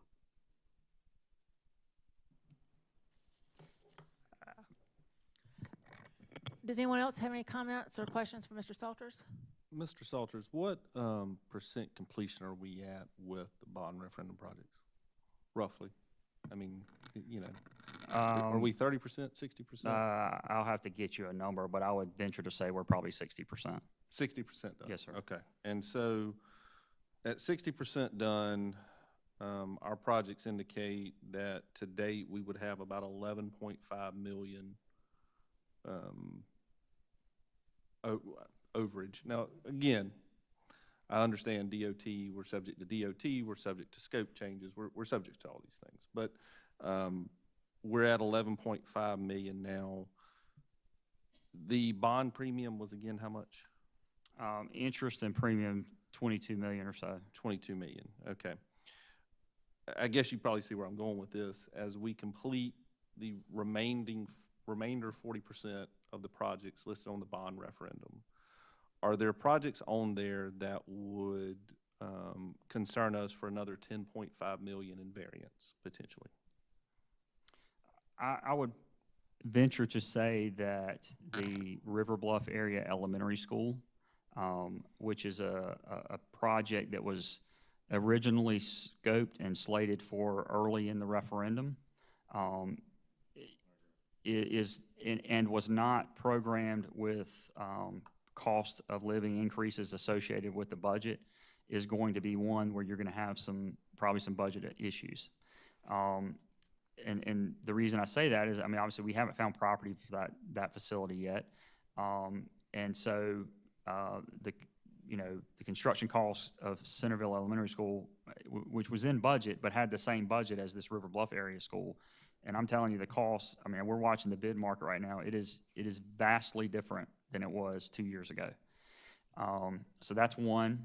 The Bluefield area elementary school, which is I say Bluefield area. We have property on Bluefield Road. That school is coming up. We're actually starting the conversations about it now. It potentially could have some overrun, but it did have inflation factors built into it because it was originally slated for later in the referendum. So it has a bigger budget than the other elementary schools that we built.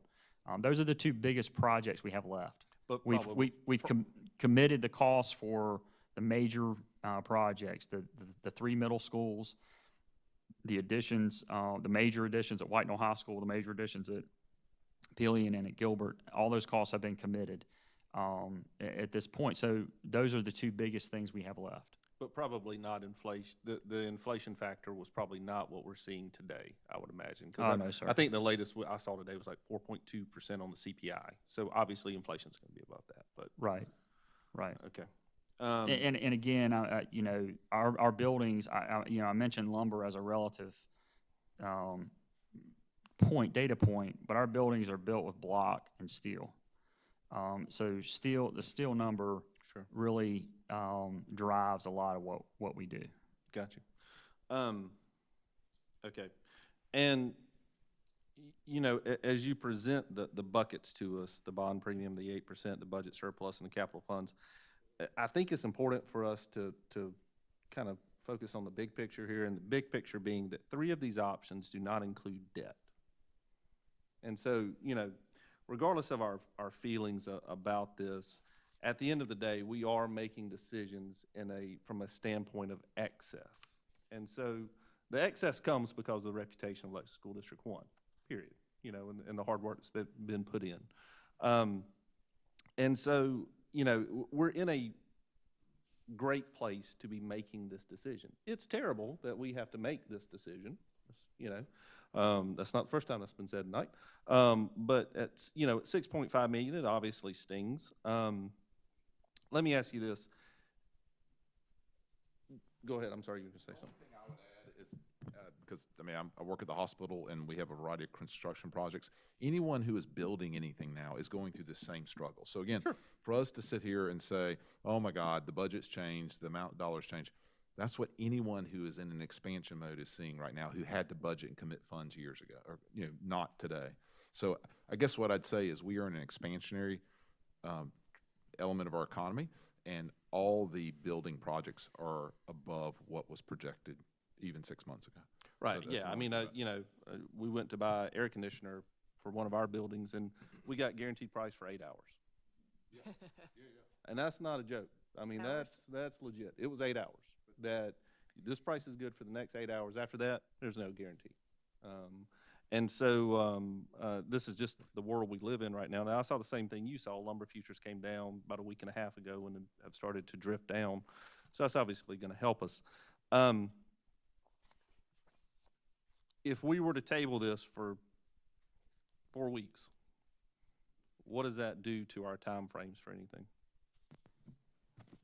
It obviously would delay construction and completion. One of the dependencies of this project is that the White Knoll buses that sit at White Knoll High School are located in the future stacking loop that we've worked with SCDOT, Office of School Facilities, and State Department of Education to create as part of the renovations at White Knoll High School.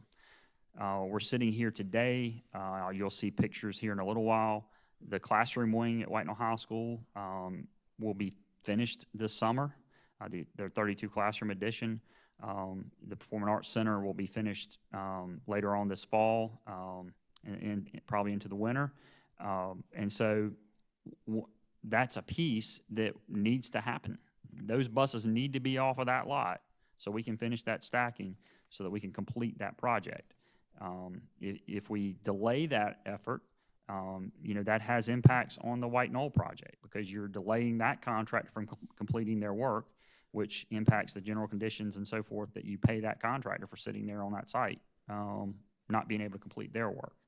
So does that, the bus issue, is that related to the building itself, or would we be able to do the surface work and utilize the space ahead of the building completion? Because obviously the building's not going to be completed in 6 weeks or 8 weeks or 10 weeks. No, sir. And the issue, you know, the surface work could be done this summer, but the issue is that those buses are parked there for the White Knoll. I mean, the White Knoll lot operates out of White Knoll High School, and they use the area that we need to do that work.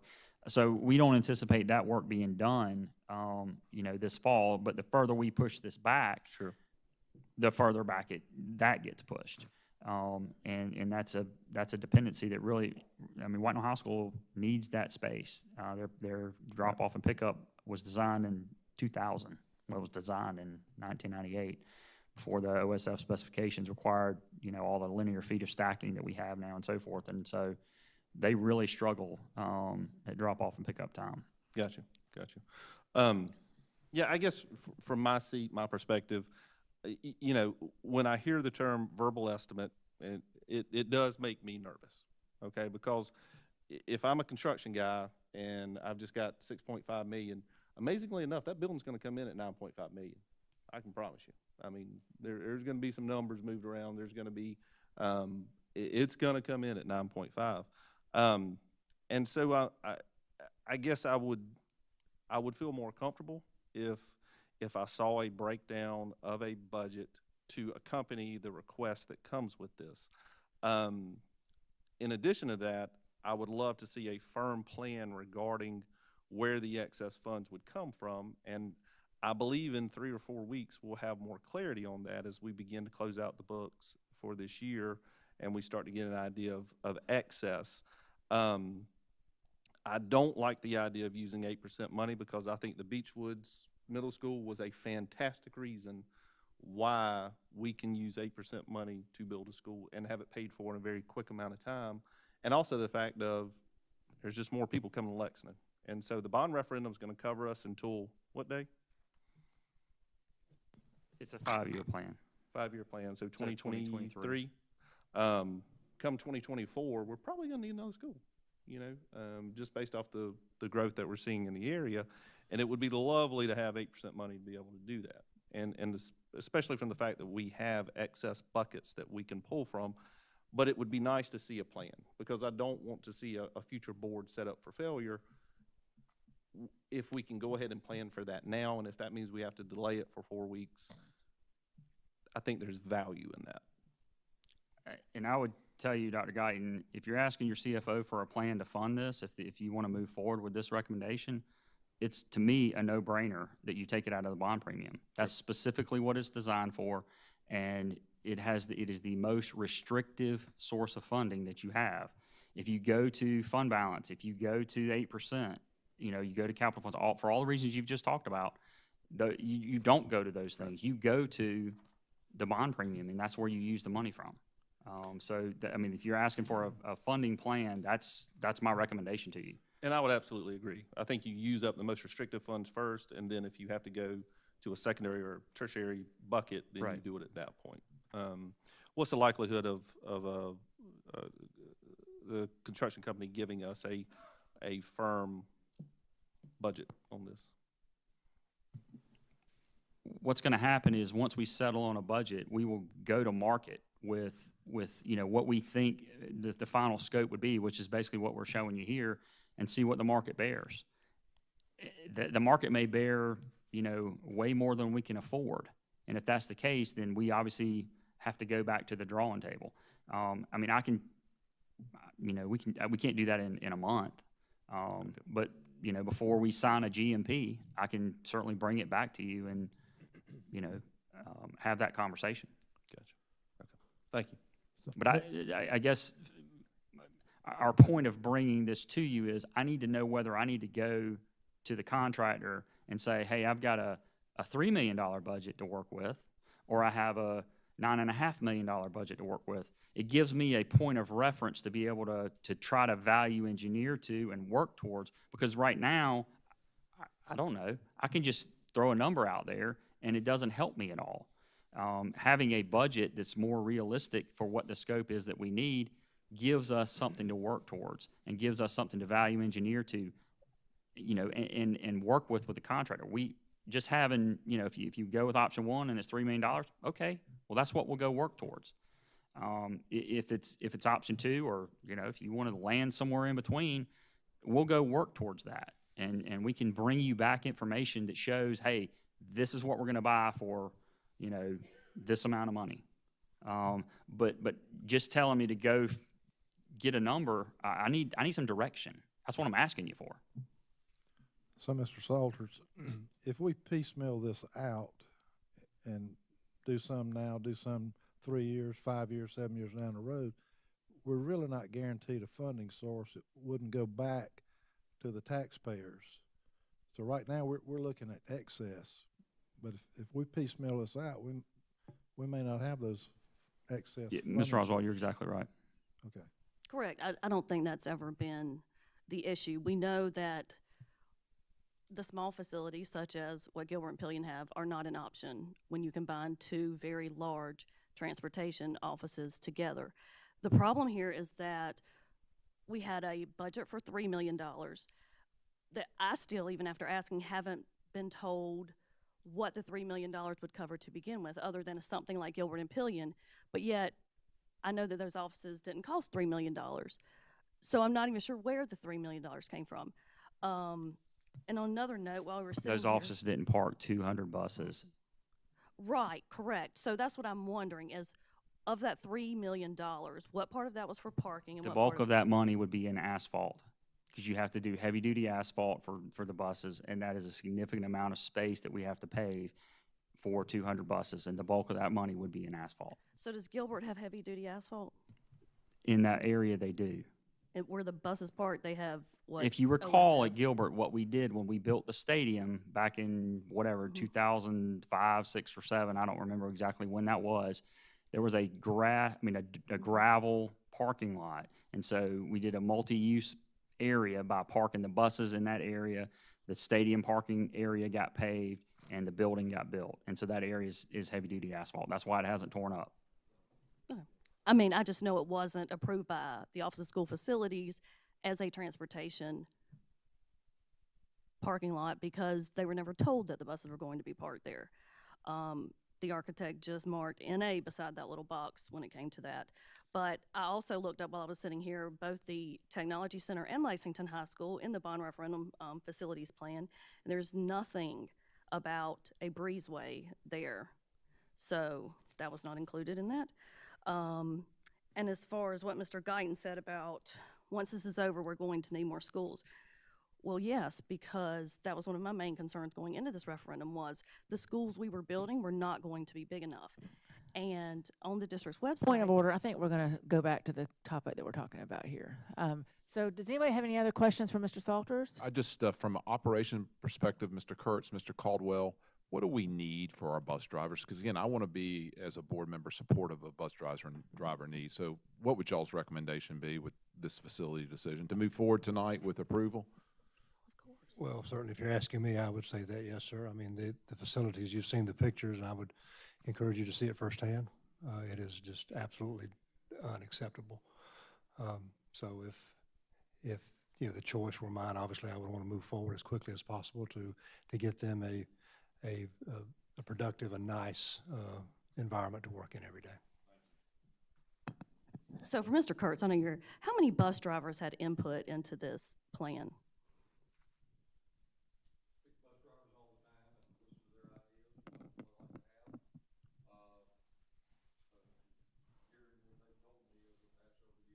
Have they seen this plan? Have you shown it to them and said, what do y'all think about this? Okay. You did what? I'm sorry, what was that?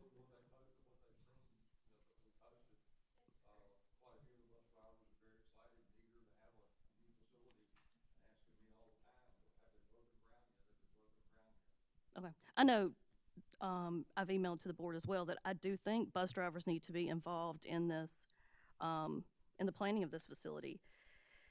And I think they would have some good input. And so it might that might affect the budget as well.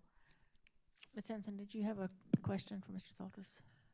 This may sound very elementary, but I just really want to make sure I'm understanding this. So I'm going to do like a very brief recap. So 2018, $3 million was kind of what was estimated for a facility, but the scope wasn't really what we need. And so now, based off of what we do need, it's estimated after you're talking with people that it'll be about $9.5 million. Correct? Yes, ma'am. Okay. So with that new building, if tonight we vote on the 9.5 million, is a good analogy kind of like with a mediation, like when we tell the lawyer we'll go to a certain dollar amount, that you go and you talk to the people and say, here's what I can spend, can I get what I need?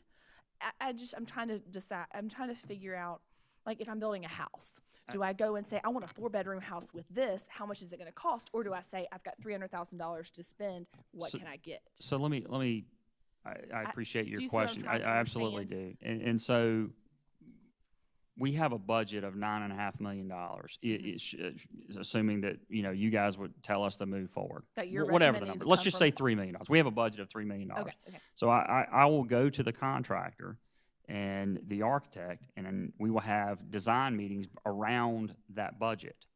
Now, what may be missing in all of this is that we have been building in this district. Literally, myself personally, have been involved in over $1 billion worth of construction in Lexington One. That's with a B. So this is not my first project. This is not the first project that our staff has worked on. We do this every day. And so, maybe I didn't mention this, but we also pay taxes in this district. We sit out here. We are citizens of this district. I don't want to pay any more for anything in this district than you do, or anybody sitting in this room, or on TV. We care about what it costs. And so we go into these design meetings and expect these folks to bring back realistic costs. And by the way, we're building a lot of stuff right now. So the reason we know all about the market is because we're building. So I know what it costs to install HVAC per square foot, what it costs to roof a building per square foot, what it costs to put in fire alarm per square foot. So when a contractor comes back to me and says, a ridiculous number, I'm saying, no, that's not happening. We're not doing that. And then what happens is we make a design, then they go to market for the subcontract work. So, HVAC, that's mechanical, your electrical sub, your plumbing sub, any fire alarm, fire sprinkler, all that stuff. They go to market and take bids on all of that stuff. And then we review all of those bids and come back together and say, okay, that's within budget or it's not within budget. And if it's not within budget, we will make decisions about, how do we value engineer and get it within budget? Or if it is within budget, we move forward with the project. But at every turn of the project, we have weekly construction meetings. And I sit in a lot of those meetings. Our director of operations sits in those meetings. We have two construction folks who have built buildings all their lives sit in those meetings. And we're constantly watching the contractors to make sure that anything that goes on is what we, the client, and we, the taxpayer, want and to save money. So that process will occur as we go forward. Once we settle on a GMP, that's where we get all the costs and all the prices broken out. Now, what is also, I think, missing in the conversation is that GMP is a competitive number, okay? It has competitive information for that particular construction company. It has their labor rates. It has what they pay their subs. It has, contract, negotiation stuff between them and their sub. So, you throw that information out around in the public, and those contractors start to get really nervous about, well, wait a minute. Now, Ms. Garris knows what I'm paying Dr. Guyton, and so Ms. Garris is not going to work for me anymore because I've been paying her, or Dr. Guyton's not going to work for me anymore because I've been paying him less than Ms. Garris. So there's all kind of competitive information that goes through that. That's why it's just not as simple a process as everybody wants to make it look like. And that's why you have people in place that do it every day and have done it for a long time that can work through it and get you a number that meets the needs. If it works out, if it doesn't work out and we have to exceed the budget, that's why we're sitting here having this conversation. I'm telling you right now, for what we need in this district, I can't build it for $3 million. It's not going to happen.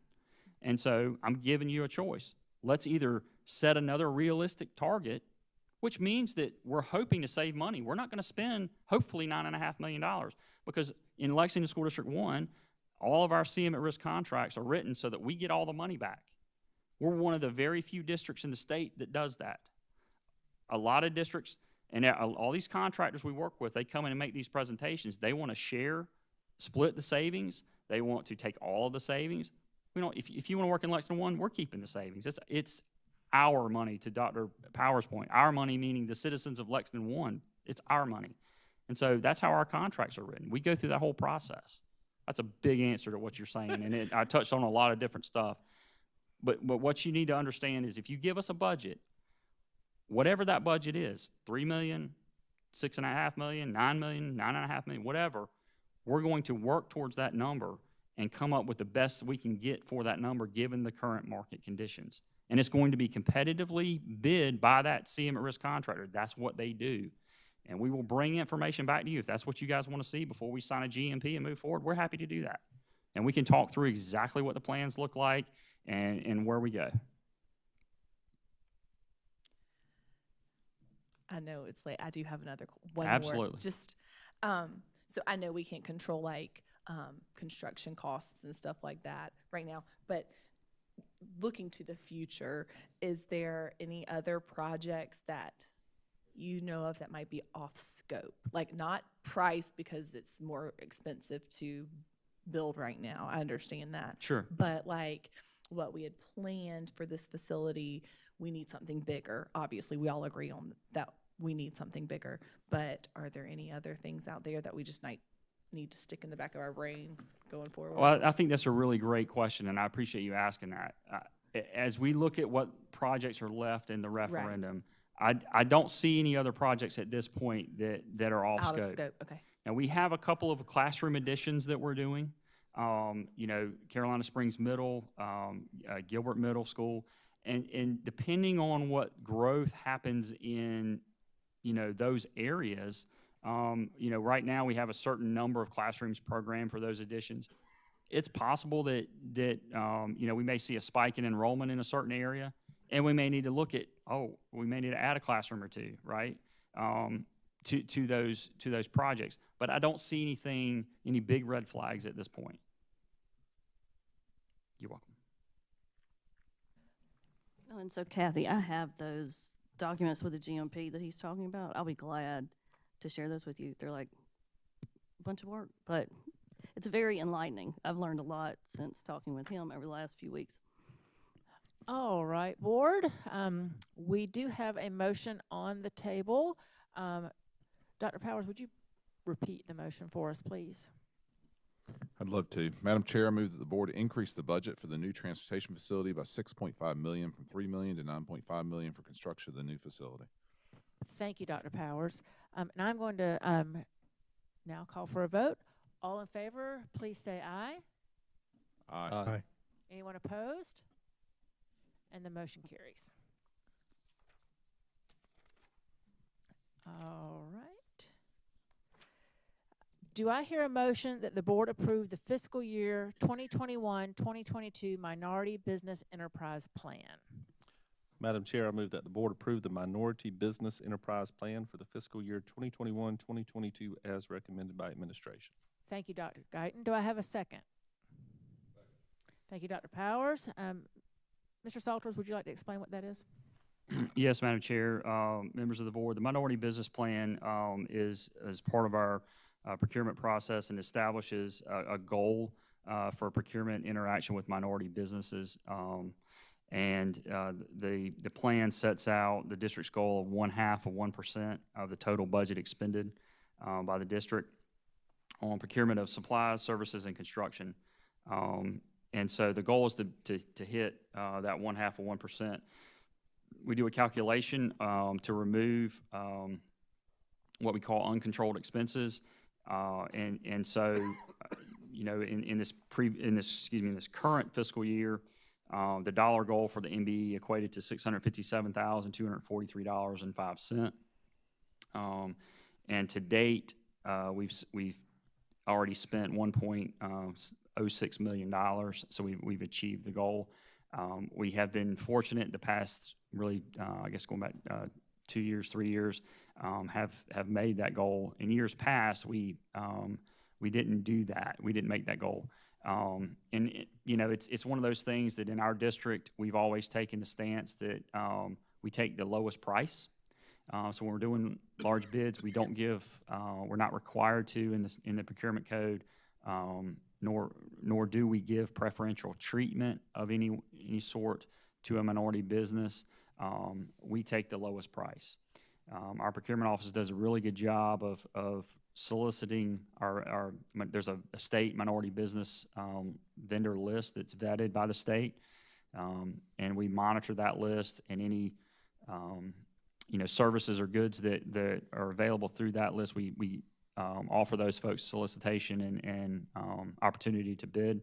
But again, we always take the lowest price from the vendor that wins that. So, but interestingly, through our construction processes and so forth, over the past few years, a lot of our construction firms are minority owned, and so that helps meet this goal every year. But we do set the goal each year, and we do a quarterly update and tracking of that progress toward that goal. Thank you, Mr. Salters. Board, does anyone have any questions about that? All right. All in favor, please say aye. Aye. Anyone opposed? And the motion carries. Do I hear a motion that the board approve the second reading of policy EBCB, safety plans and drills? Madam Chair, I move that the board approve policy EBCB, safety plans and drills, as recommended by administration. Thank you, Ms. Henson. Do I have a second? Second. Thank you, Mr. Oswald. Mr. Salters, would you like to recap that for us? Yes, ma'am. Briefly, there's been some changes in requirements at the state level for safety plans and drills. And initially, we were under a July 1st kind of deadline to have this policy on the books. And so that's why we brought it when we did. We were waiting to get a model policy from the School Board Association, which came out in mid-May. Recently, there's been some changes to that deadline, and so I think they've actually given us an extension to apply the policy.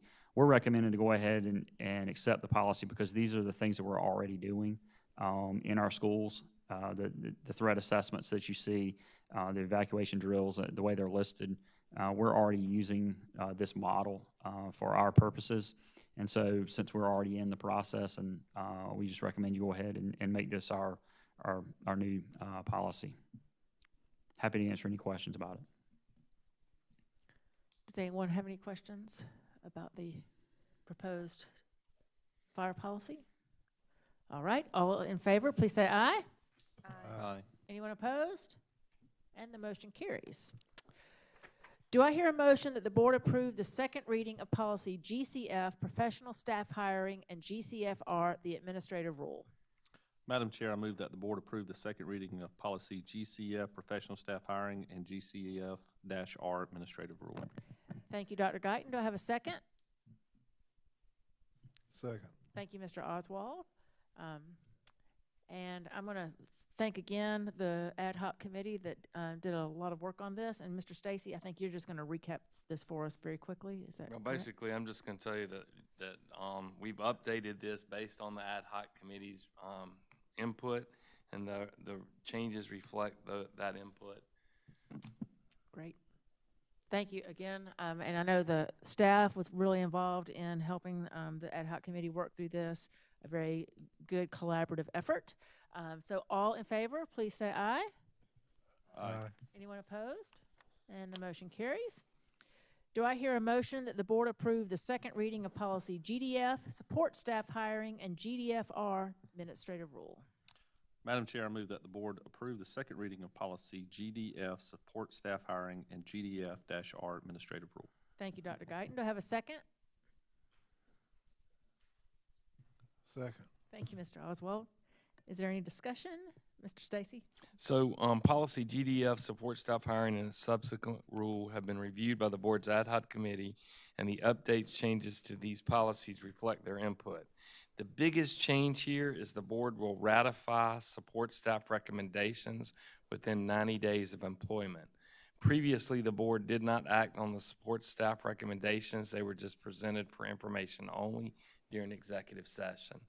And so for point of clarification, I think the board would just make a motion out of executive session to accept the HR board report as presented.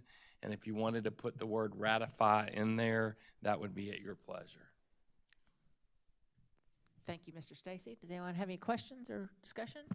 No, I spent some time talking about this with Dr. Guyton last night, so I wanted to thank him helping me understand. The intent was to align with perhaps a gray area in the law but it was not to undermine the office of the superintendent and the authority, because I do think as a board, our job is governance and not management. And so I was a little bit nervous we were stepping more into management and not governance. Thank you, Dr. Powers. Yeah, and to that end, I think it important to note that it is not a precondition to employment. It is merely a ratification process. And so procedurally, to your point, Dr. Powers, we wanted to make sure we were not adding additional work to an already taxed staff. And so from our understanding through the ad hoc committee, there would not be any operational change regarding that. Merely when it's brought to the board, it's not for informational purposes, it's for ratification I purposes. think that's the key. That's what I was trying to say, is you probably would get the board report just like you get it now, but you're just gonna ratify that report, where in what we've done tonight is I brought you 30 certified recommendations, you had to approve those. But then I told you, for your information, there were, I forgot what it was now, like 19 or something. Yeah, 19 support staff recommendations. Then you would ratify those. Correct, yeah, and I believe I can speak on behalf of the ad hoc committee that was the intent, was to not change operational status. No, it is merely ratification. And the policy says up to 90 days, but it won't be 90 days, because we do it every time we have a board meeting. We present those numbers, those names. Thank y'all. Great.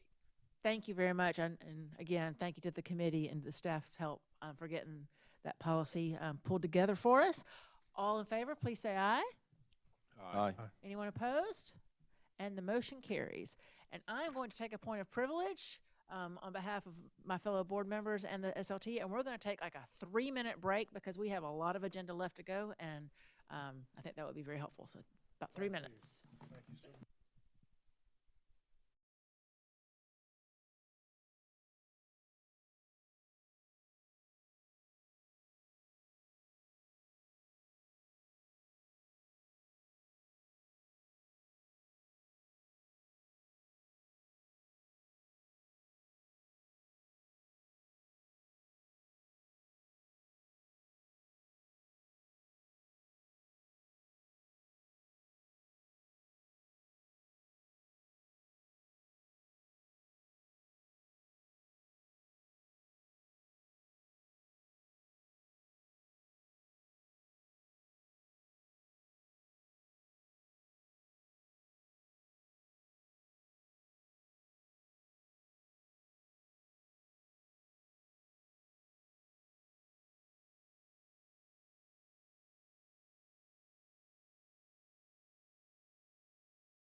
I think that we are mostly back. Madam Chair, if I could take a point of privilege for just 1 second, because I'm sure my wife will be going to sleep here pretty soon. I would like to thank her for 19 years of marriage. This is our anniversary night tonight, and Happy anniversary. behind every man is a woman shaking her head, and she does that on a consistent basis. So if she's watching, I just want to say happy anniversary, and I promise I'll take you to dinner. Yep. If she's watching this, you owe her a really good dinner. I do. All right. We're going to roll on. Madam, if you don't mind, Yeah, go I'll ahead. just jump in. Yep. Madam Chair, I'm just going to 12.1. Normally, I try to give a short update, but tonight, in the interest of time, we're going to go ahead and move forward with that. It is my privilege and pleasure tonight to introduce to you two frequent flyers in these meetings when it comes to our reentry planning and what that looks like. But I'd like to open the floor tonight to Dr. Natalie Osborne-Smith and Dr. Shane Phillips, and they're going to walk through our reentry plan. I do just want to let everybody know this is a fairly extensive presentation about our plan, and I understand the lateness of the hour, but because of really the importance of what we are, I'm going to encourage you not to rush through the slides. But we have done quite a bit of work. Just as a quick reminder, we really got this information in late May, and we're told we had less than a month to get it up, and it's due on Thursday. And we even had a student advisory group that took place today. And so we've been putting this together. I did tell those students today, I said, do not use this as a model. We don't want to wait to the last minute to finish things. But I appreciated those. I think we had 8 or 9 students who put their summer breaks on hold to give us a little feedback too. So we appreciate that. So Dr. Osborne-Smith and Dr. Phillips, I'm gonna turn this over to you.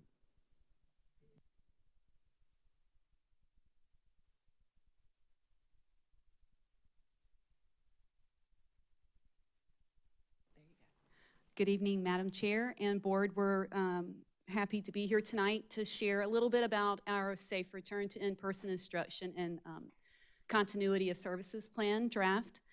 And this evening I have with me my colleague, Dr. Shane Phillips, and we're going to go over kind of the scope of the work. We'll begin with the act and why we have to have the plans. We'll give you an overview of the plan.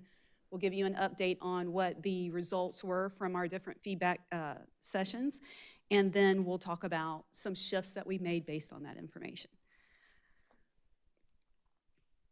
So on March 11th, 2021, the American Rescue Plan Act was signed into law. Per this act, the U.S. Department of Education is providing an additional $122 billion for the elementary and secondary school emergency relief fund. Usually you see this in the news as the ESSER 3 funds. South Carolina will receive $2.1 billion in the ESSER 3 funds, of which 90% will go to school districts. $211 million will be used at the state level for activities to address issues caused by COVID-19. Of the $2 billion allotted to schools in South Carolina, Lexington School District One will receive around $27.3 million. That total amount that I just shared with you is the total sum we must use between now and 2024. So the law requires us to create 2 distinct plans. The first is the Safe Return to In-Person Instruction and Continuity of Services Plan. This is the one that outlines our processes and procedures that we will use to maximize instruction and ensure the safety of our students, staff, and families. It also outlines how we will monitor the plan over time and how we will communicate adjustments to that plan to our stakeholders. The Safe Return to In-Person Instruction plan is due to the South Carolina Department of Ed on June 24th. Our second plan is called the Elementary and Secondary School Relief Fund Plan. Sometimes you may see that as the ESSER 3 budget plan. In this ESSER 3 funds plan, we will outline how the district will use the ESSER 3 funds that are awarded to us through the American Rescue Plan Act. This second plan is informed by and contingent upon the approval of our Safe Return to In-Person Instruction and Continuity of Services Plan. In addition, The second plan, our ESSER 3 funding plan, is what the State Department at both the state level and the national level will use to monitor that we are ensuring instruction for children and keeping our staff and students safe. So the plan does have 5 different parts or components, and under each section there are a variety of subtopics. The 5 main sections are listed on the screen here. This evening I will share with you all the subtopics that fall under each of these sections, and I will share the details for each of those. Bless you. So in the first section of the plan, we describe our plans for maintaining health and safety. And you've heard me say this before. Our goal in Lexington School District 1 in this context is 2 things: to maximize instruction and to keep our students and staff as safe as we can. So to accomplish this task, we're going to leverage a number of strategies to support and prioritize children and staff's physical, social, and emotional health. So in the description of maintaining health and safety, we describe our strategies, processes, and procedures for ensuring safety. What you see on the screen is a high-level overview of the strategies listed. However, I'm going to tell you some specifics from our plan. We do say that we will maintain 5 additional float nurses, that will maintain an increased number of health room assistants, that we will evaluate the need for additional health room assistants as needed. We will maintain PPE stocks as well as hand sanitizing stations. We will support additional pay for summer and winter break contact tracing. We'll continue our ongoing collaboration with the Midlands Epidemiology Team and the South Carolina Department of Health and Environmental Control. We will continue to monitor the spread of viruses and other contagious diseases like COVID-19. And lastly, we will continue to use the Lexington District 1 COVID-19 data dashboard. In this subtopic, we also describe our processes for making an instructional model shift between face-to-face and e-learning. As we did this past year, we will monitor COVID-19 cases and exclusions daily, and we will consider information shared with us from our public health officials and medical experts as we're making decisions about a potential model shift. Our goal is to consider what impacts the fewest number of students, families, and staff members possible. Therefore, our intent is to avoid any large-scale instructional model shift whenever possible. So if we have to make a decision, however, regarding an instructional model shift, we will consider the following criteria. If 3 or more COVID-19 cases are identified within a classroom within 14 days of each other, consideration will be given to excluding all students and staff in the classroom for 14 days after contact with the last identified COVID-19 case. If a shift is required from face-to-face to another model of instruction, we'll communicate that shift to families and the community through a variety of means. This would include things like school messenger calls and texts, emails, letters, and social media blasts. Our intent is, whenever possible, to send out communication regarding that instructional model shift to families, staff, and the community by 6 p.m. the day prior to a shift taking place if we can.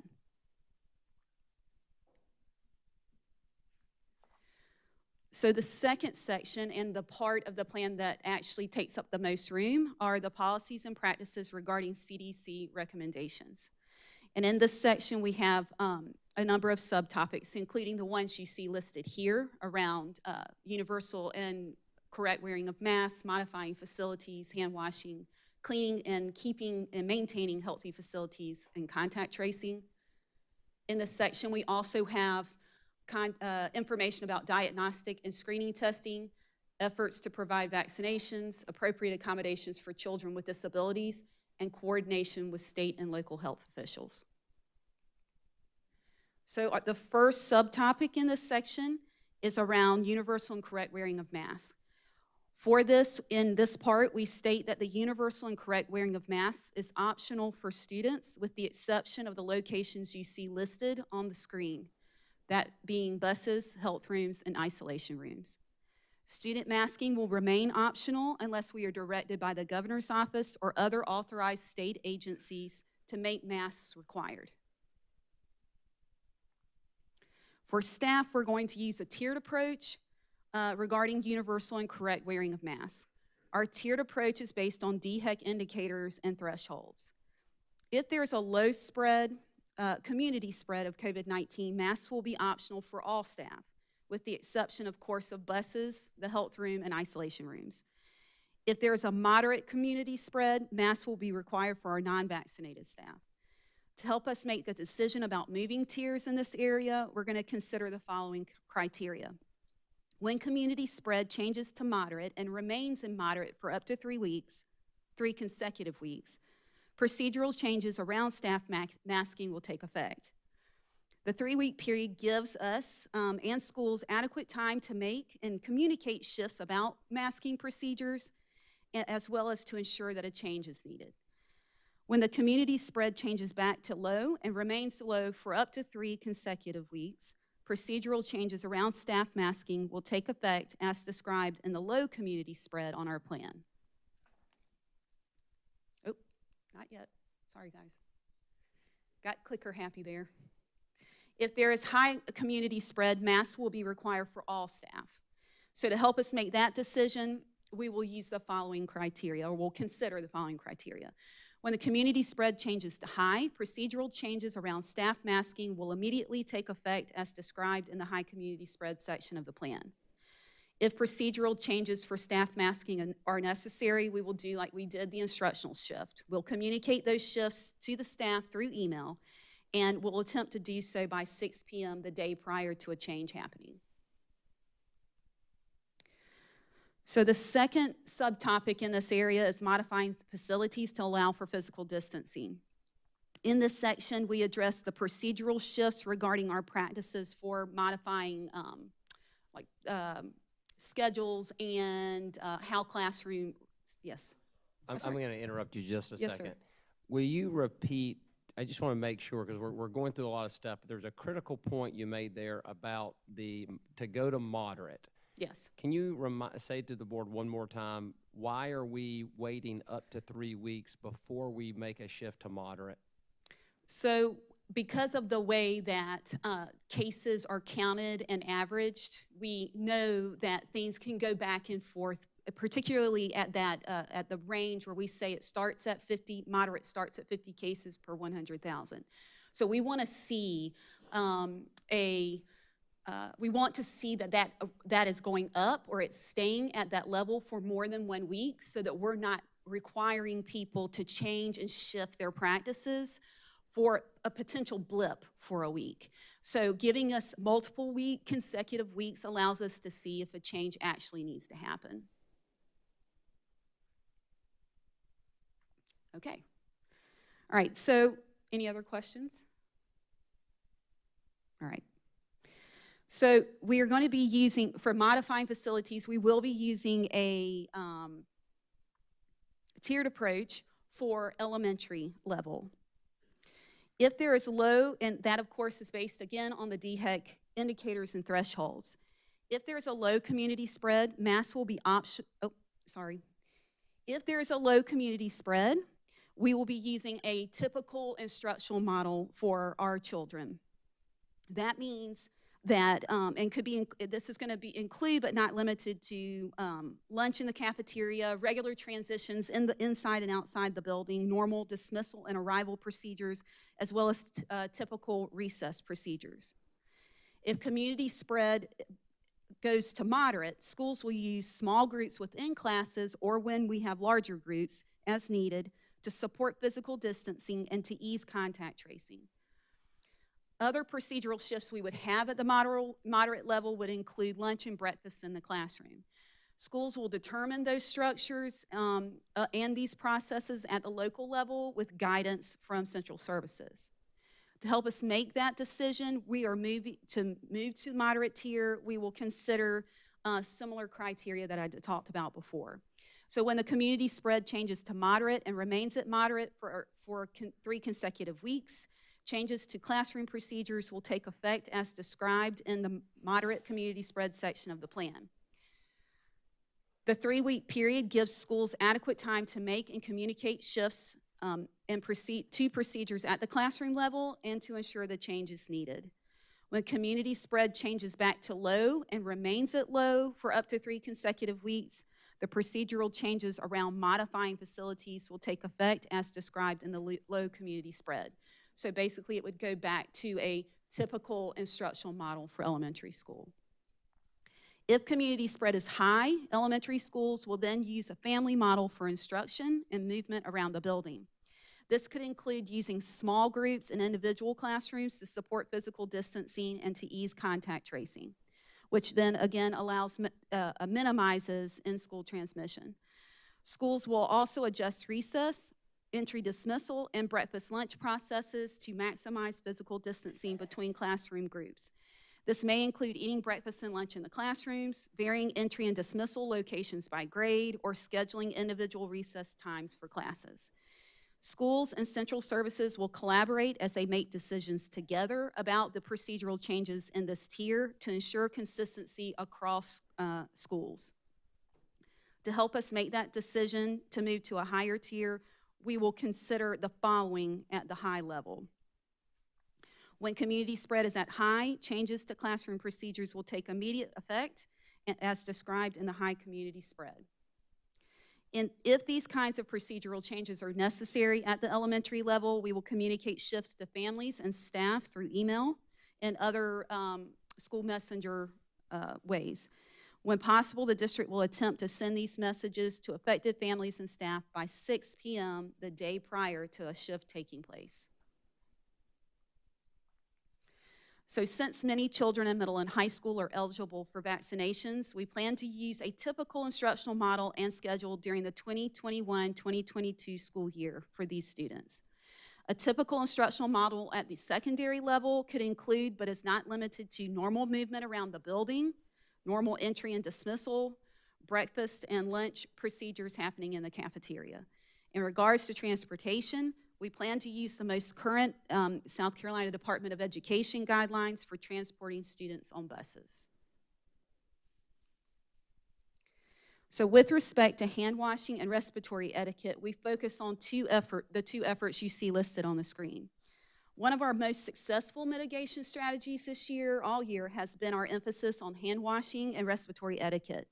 Therefore, beginning at this next school year, we will provide a mini lesson to all students regarding proper hand washing and respiratory etiquette. To support our emphasis on hand washing and respiratory etiquette, we plan to maintain and refurbish our hand washing and hand sanitizing stations and equipment as needed. That includes stations in the cafeteria. Lastly, we will also continue to share information with the public about proper hand washing and respiratory etiquette through social media posts and other communications to our stakeholders. I just have to say, I really like the evolution of the term respiratory etiquette. That doesn't seem like it was something a year and a half ago, but it seems so appropriate. And really, why have we not always been teaching respiratory etiquette to our children? Because I think that's just it just captures so much of how we want to interact and take care of each and not other. be gross. So, Right. thank you. Yes. So keeping our physical environment safe and clean remains a priority for us in every year, honestly, but specifically in 2021. So in the cleaning and maintaining healthy facilities subtopic, we're going to share how we will continue to use electrostatic sprayers and additional housekeepers at each school to support the needed cleaning and our established COVID-19 cleaning processes. We also will continue to implement additional ventilation projects identified in our facilities study, as well as investigating other ventilation strategies. So in regards to contact tracing, contact tracing in combination with isolation and quarantine, we will continue to follow DHEC guidelines related to quarantine and isolation. This includes following the outlined quarantine periods for students and staff members who are considered close contacts to a person diagnosed with COVID-19. To facilitate contact tracing, we will continue to maintain seating charts on all buses and in classrooms, common spaces, and cafeterias unless individuals can sit 6 feet apart. In addition, each school will have dedicated space for symptomatic individuals that will not be used for other purposes. Students who present COVID-19 symptoms will immediately be isolated in the designated space and will wear a mask while waiting to leave the facility. We will continue to communicate with families and community members about our contact tracing and quarantine procedures. So in a diagnostic screening and testing subtopic, we discuss our plans for screening, our collaborative efforts with our public health partners. At this time, we do not currently engage in diagnostic and screening testing. However, our Nursing and Health Services Director, Amy Wood, is working with other districts and public health partners to explore the feasibility of voluntary testing for students and staff members. Such tests could help reduce the number of students and staff who are quarantined and could help identify asymptomatic cases in the event of a close family contact. Lastly, students presenting symptoms of COVID-19 infection will be evaluated by the school nurse and excluded according to the most current DHEC guidance.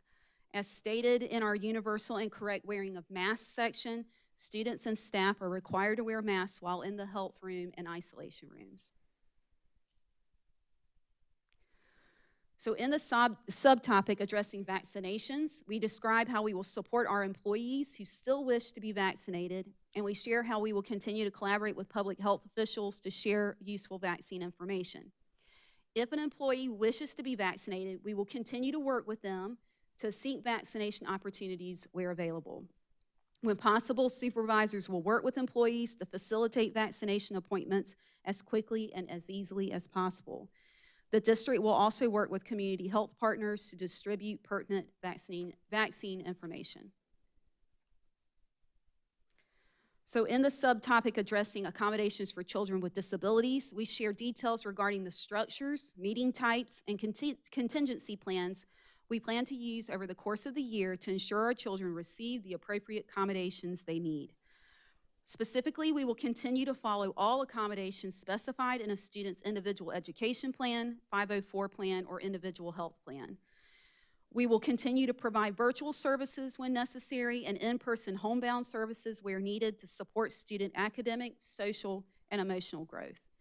If needed, the district has the ability to connect with students at all grade levels virtually if they need to be placed on homebound services and not physically present in the classroom. Staff will still conduct in-person evaluations with all safety precautions and mitigation strategies available to us that are necessary. We will continue to schedule online meetings when possible to support the development and implementation of students' education and health plans. However, schools can still schedule face-to-face IEP, 504, and health plan meetings when families need it that way. Lastly, IEPs will still include contingency plans to support students if e-learning or distance learning is required. So in the coordination with state and local health officials subtopic, we describe our collaborative efforts with outside agencies and public health officials to ensure the safety of our students and staff. To support this coordination, the district is designating our Nurse and Health Services Director, Amy Wood, as the official contact with DHEC and our local health official partners. In addition, the district will continue to work with the Department of Social Services, Guardians ad Litem, and other agencies with whom we have agreements to provide supports for students as needed. These groups include Lexington County Mental Health, Sexual Trauma of the Midlands, the Dickerson Center, and Life Changes. So that was all of that section. Now, the next section of the plan is called Continuity of Services. So in this section, there is only one subtopic, and in it, we describe our response to provide continuous services to children. That is both to provide emotional support, instructional support, and food services.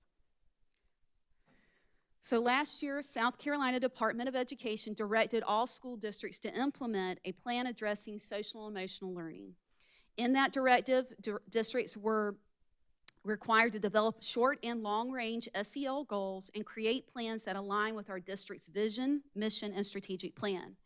In these plans, districts were asked to identify needs and resources to carry out SEL goals and plans.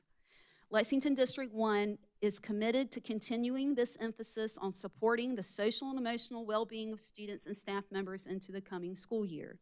As part of our district response to provide continuous services in social and emotional learning, we have named the specific strategies you see listed on the screen and our return to in-person plan. So access to instruction for students in quarantine will continue to be a priority, including the use of online learning resources and platforms. We will ensure the continuity of instruction by focusing on providing children access to both software and hardware tools. In regards to software tools, students will still access instruction through the use of learning management systems and through virtual meeting times with teachers. The instruction will continue to be a mix of synchronous meetings with their teachers alongside individual asynchronous work. To ensure students access this instruction, we will continue to provide children with internet hotspots and the same technological devices and digital learning tools they use this year. This includes iPads, Chromebooks, or MacBooks, depending on grade level. Educators will also continue using learning management systems and virtual meeting platforms to support students who are quarantined.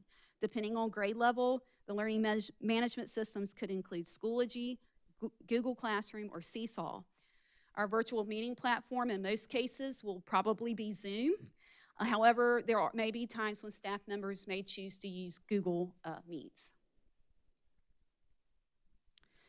So this one I'm really excited that we're able to do. As part of our plan, we also outlined how we will continue to provide breakfast and lunch meals to students through the summer and into the next school year. Throughout the summer of 2021, our district will provide students with no-cost breakfast and lunch meals. Families can obtain these from 8 different designated sites across the district throughout the summer. During the 2021-22 school year, the district will also commit to providing meals service options for children at no cost for families. We will communicate our plans for continuing this meal service to families as we have throughout the past year with announcements, email blasts, and social media campaigns. So in order to ensure the continuity of services and support for our students, staff, and community, we recognize that we must engage in periodic review of our plans. Therefore, in the periodic review section of the plan, we share details about our response to ensuring ongoing updates.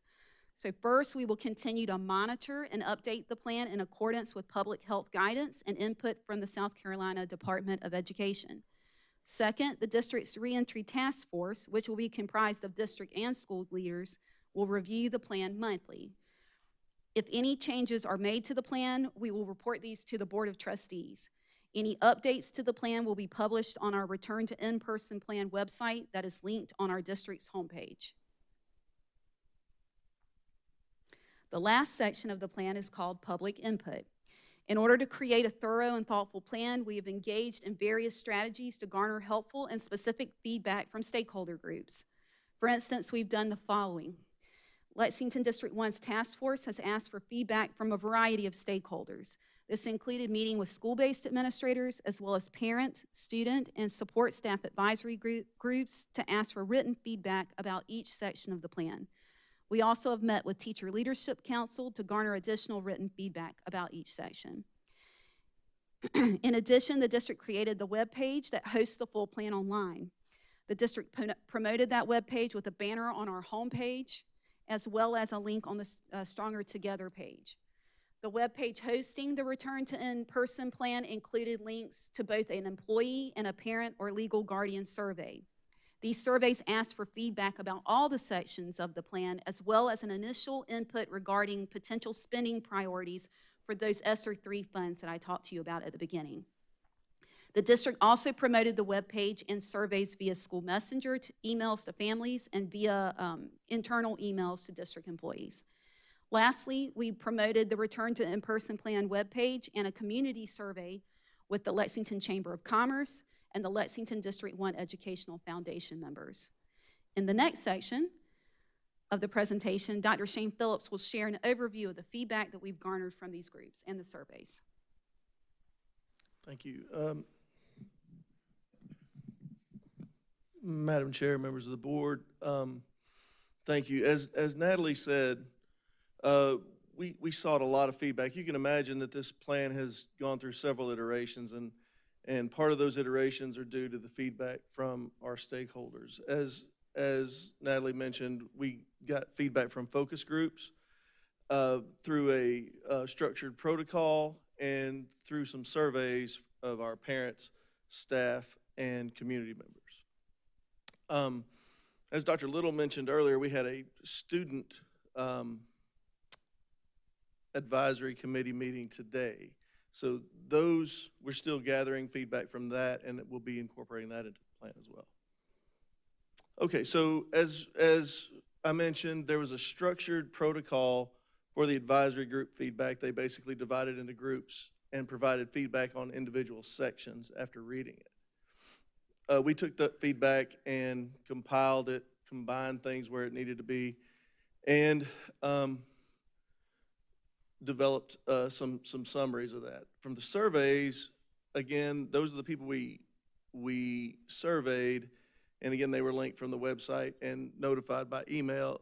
And we did have a short timeline, so it was open for about a week. It opened on last Monday, closed on Sunday.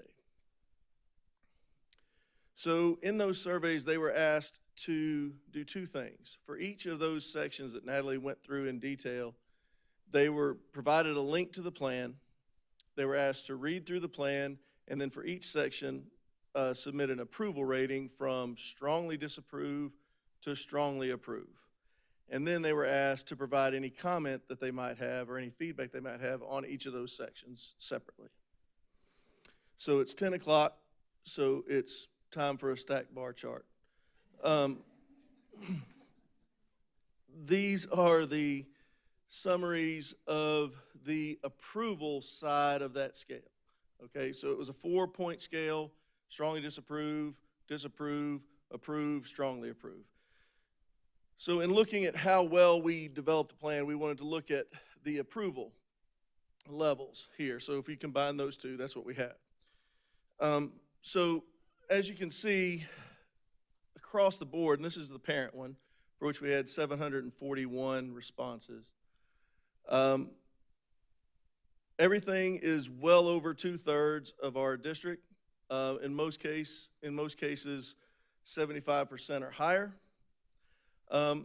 It's interesting to note that the lowest two, masking and modifying facilities, are common to as the lowest in both the employee and the parent responses. Now, what's interesting about that is if you look at the approval ratings, or actually if you look at the disapproval ratings and the comments together, what's interesting is that the comments actually support the plan. So in a lot of cases. So for example, a lot of the comments for people who said strongly disapprove, for example, or disapprove, said that student masking should be optional, which, as Natalie indicated, is what our plan is. So it's kind of hard to gauge this approval on this, because if the reason they're disapproving is because student masks need to be optional, that's what the plan says. So as you can see, across the rest of the board, it's very, very high approval for both parents and employees. But again, the lowest two had to do with masking of students and that modifying facilities for social distancing.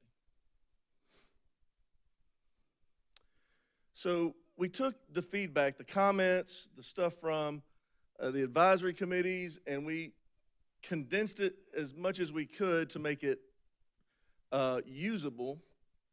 And those relevant and constructive responses were basically divided into 3 chunks, okay? Some of those things were very constructive criticisms of the plan that we could make immediate edits using. So we put some of those in that bucket. Some of that feedback was framed in the context of a question, right? I'll show you some examples here in a second. And then some of those things were hypotheticals that potentially need to be considered for future reference. And I'll again show you some of those examples as well.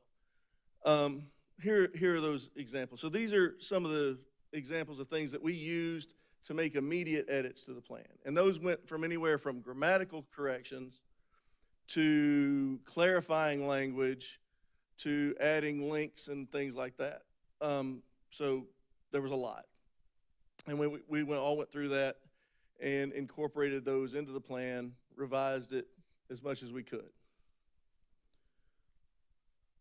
Then there's the group of the frequently asked questions, right? So here are some examples of those. Will the indicators and thresholds be on the district's dashboard? Will those be indicated on there? Well, that's a question that we can answer, right?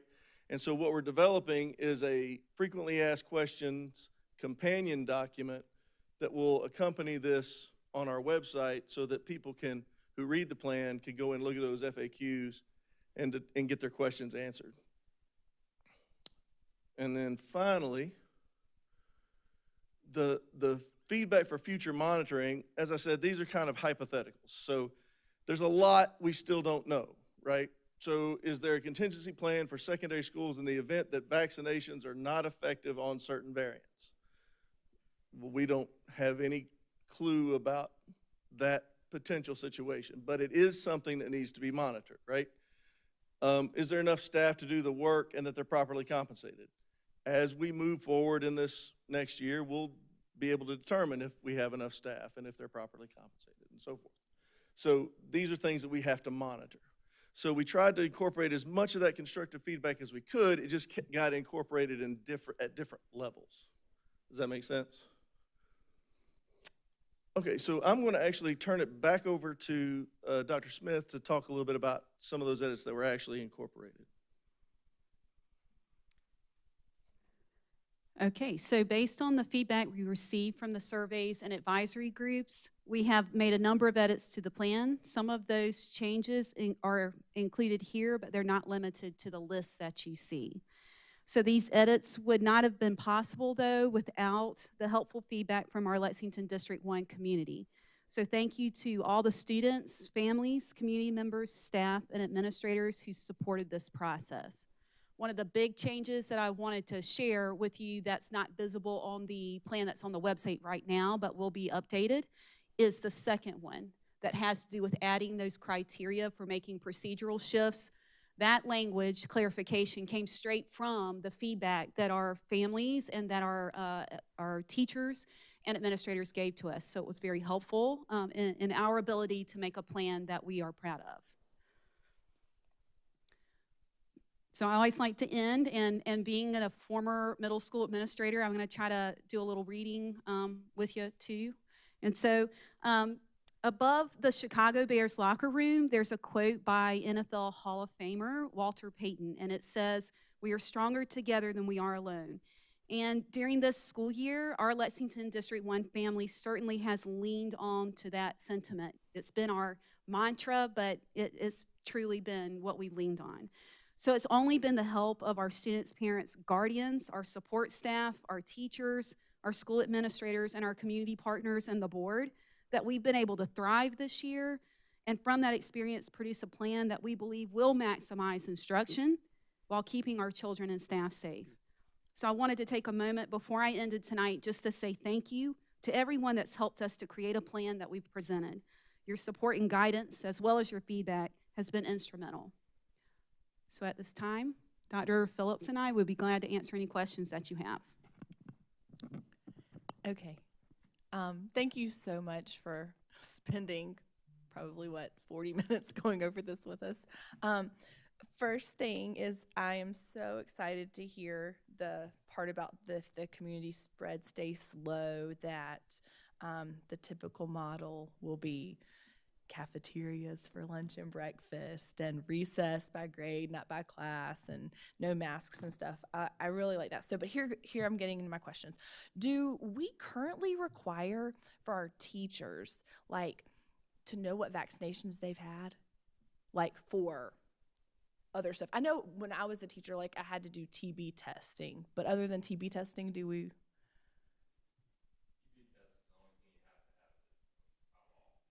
Okay, so when you talked about if the spread gets higher, that non-vax staff would have to wear masks, so we'll start asking if for that medical information from them.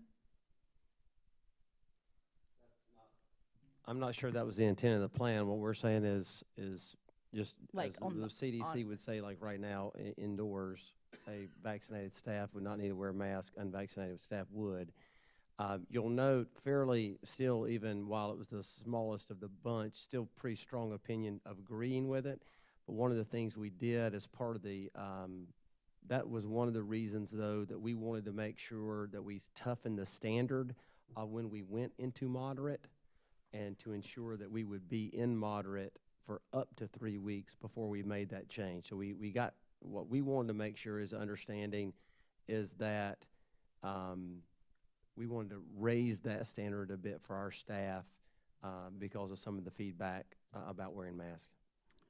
Okay. My next question is, so like contact tracing. So you said something about unless they can sit 6 feet apart. So if our schools can accommodate 6 feet apart, there won't be contact tracing in those classes? Am I understanding that correctly? Yes. Okay.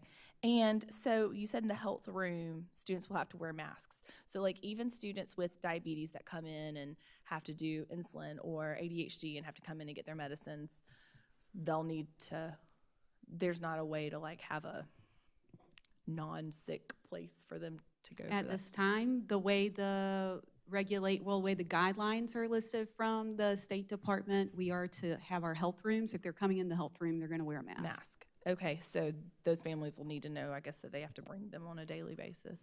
If they need a mask, we will provide them for them. If I might, I'm not absolutely certain about this, but I would like to take that question to Amy tomorrow, because I don't know if it's talking about every child that comes to get their daily medicine, Okay. or if it means a child who is exhibiting COVID-like symptoms. Thanks. So let me verify that just to be sure. Okay, then my next one is, to me, really personally the most important. Not most important, I shouldn't say that. So instructional support for quarantined students. This year has been so hard on our teachers in the sense that not only have they had to plan for face-to-face instruction, they have had to keep a full online presence for our students. And as an educator myself, I know how much work goes into just daily planning for a normal class and then keeping the online presence. So is there any way that we can allow our students, and I know other districts are doing this, Richland 1 is doing this, Lexington Richland 5 is doing this, they allowed their students who were at home to Zoom in. So if at 9:15 every day I'm supposed to be in an Algebra 2 class, but I'm being quarantined, but I'm at home, I just log into Zoom and I sit there and I watch my teacher teach. So it just takes a burden off of our classroom teachers in that sense. Maybe that should be a question to you. Well, we've had this conversation. She's ready Or- to answer this question Okay. because this is part of our conversation. So I would tell you that the plan is written to give teachers leeway in how they want to provide quarantine instruction. So we do have teachers that have done what you're talking about as dual modality. We've had some teachers that have tried that this year. It works for some very well. It doesn't work for some very well. And so as a former teacher myself and a believer that they know what students need, we want to write a plan that gives them the flexibility to provide the kinds of services that content area might need, or that the experience that they're trying to put forward in that particular unit might need. So some units might require dual modality. Some units might allow for more asynchronous learning. So I believe that teachers want choice. That's what we see across professional learning. That's what we see across how we're providing structures for them in buildings around other instructional things, so that as much choice as we can give to them, I think is actually the power of the plan. To say we would go straight dual modality, every class all the time, kind of strips that choice from them.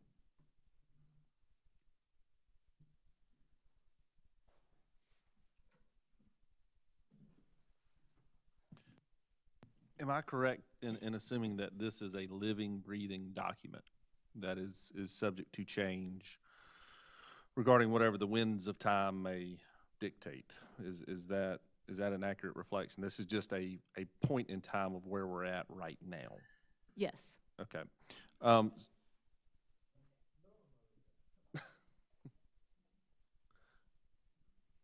So to that end, I think one of the things that we're going to see surface are the DHEC quarantine guidelines. Obviously, we're not going to live in a world of quarantine forever and ever and ever. Amen. This is something that will at some point go away, and there's obviously speculation about when that will occur.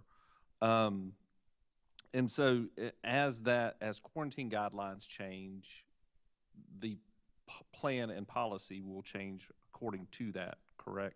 Yes. Yeah, I think that's. Again, as we encountered the situation with masking in the past, this presents a similar precarious situation for us because, there's obviously a sentiment in the community that we should never quarantine, and that that eventually this thing has to go away, and I would agree, but I don't know if I would agree with the quarantine part, but at some point, this will stop, but until that happens, we find ourselves in the same situation that with the COVID immunity bill, if we're going against the advisory of DHEC, which is our state health institution that is advising this, then we subject ourselves to further liability, or I should say subject the community to further liability. So I think we will find ourselves in a similar situation if we attempt to circumvent DHEC guidelines at this point. Now, the argument can always be made that epidemiologists should not be policymakers. I get that.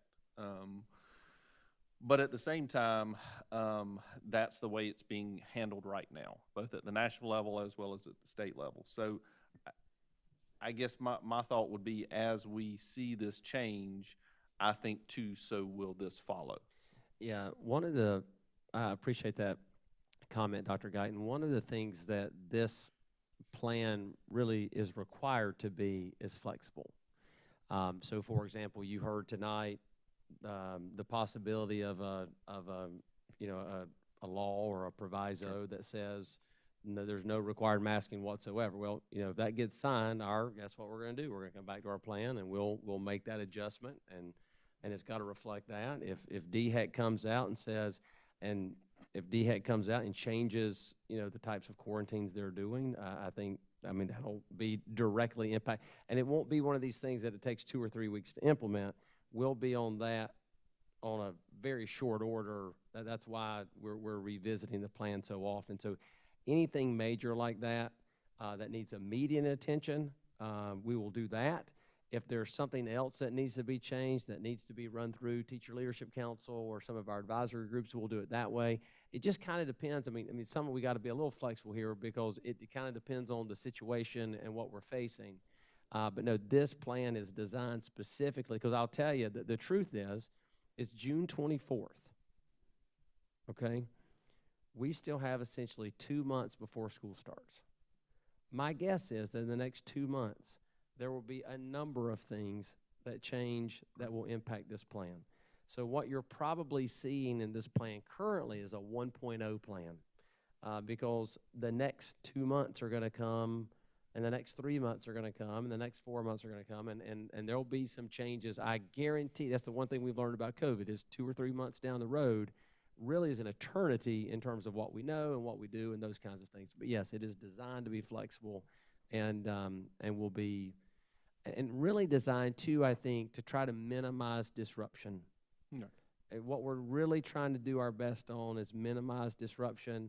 We're certainly better prepared in the fall for quarantining and some of those types of things to help, ease that burden. I think we all have a quarantine story, right? Both of mine were at some point in time. You have fewer and fewer students to be quarantined, especially in middle school and high school, who have been vaccinated. And then it's really about how we handle and manage elementary school classrooms to a certain extent too. But, my hope is we'll continue to maintain low spread as a community, and quarantining will really be a blip on our radar. Yeah, I would certainly say, I think reputationally, the Lexington One is one where we don't run rogue. Okay, if South Carolina Department of Education says there's a mask mandate for all public school property, okay. If the governor says we make mask optional, okay. If they say wear mask on school buses, okay. I mean, we comply with the powers that be because we're under the belief that they are getting better information than we are. And so reputationally, we're not ones to run rogue on anything. We're going to adjust our plan based off of the information that's presented to us at that time. So, thank you.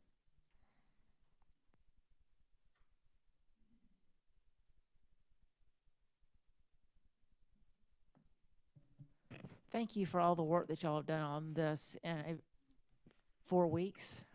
I know it's been quite a monumental task, especially pulling in all the feedback and all the stakeholders. So thank y'all both very much.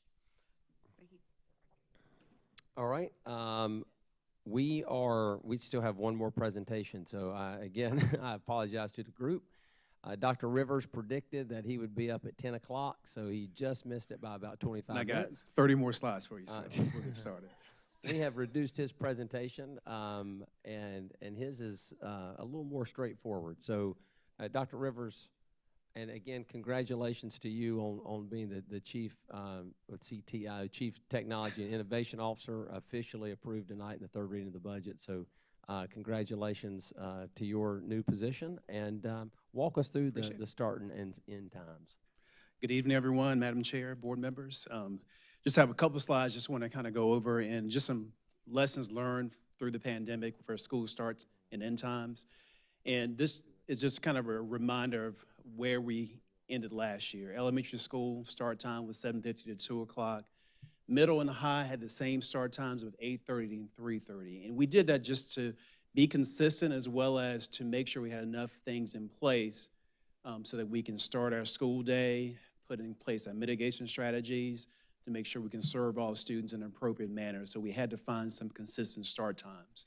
And what we learned with middle and high school, even in previous years, having that same start time kind of put a strain on the system of our school buses. And so we were running a lot of second and sometimes triple routes, double and triple routes through our middle and high schools because they were dismissing at the same time. We were starting school at the same time. And so what we wanted to do with the upcoming school year was to somewhat stagger our start in dismissal times, especially in middle and high school.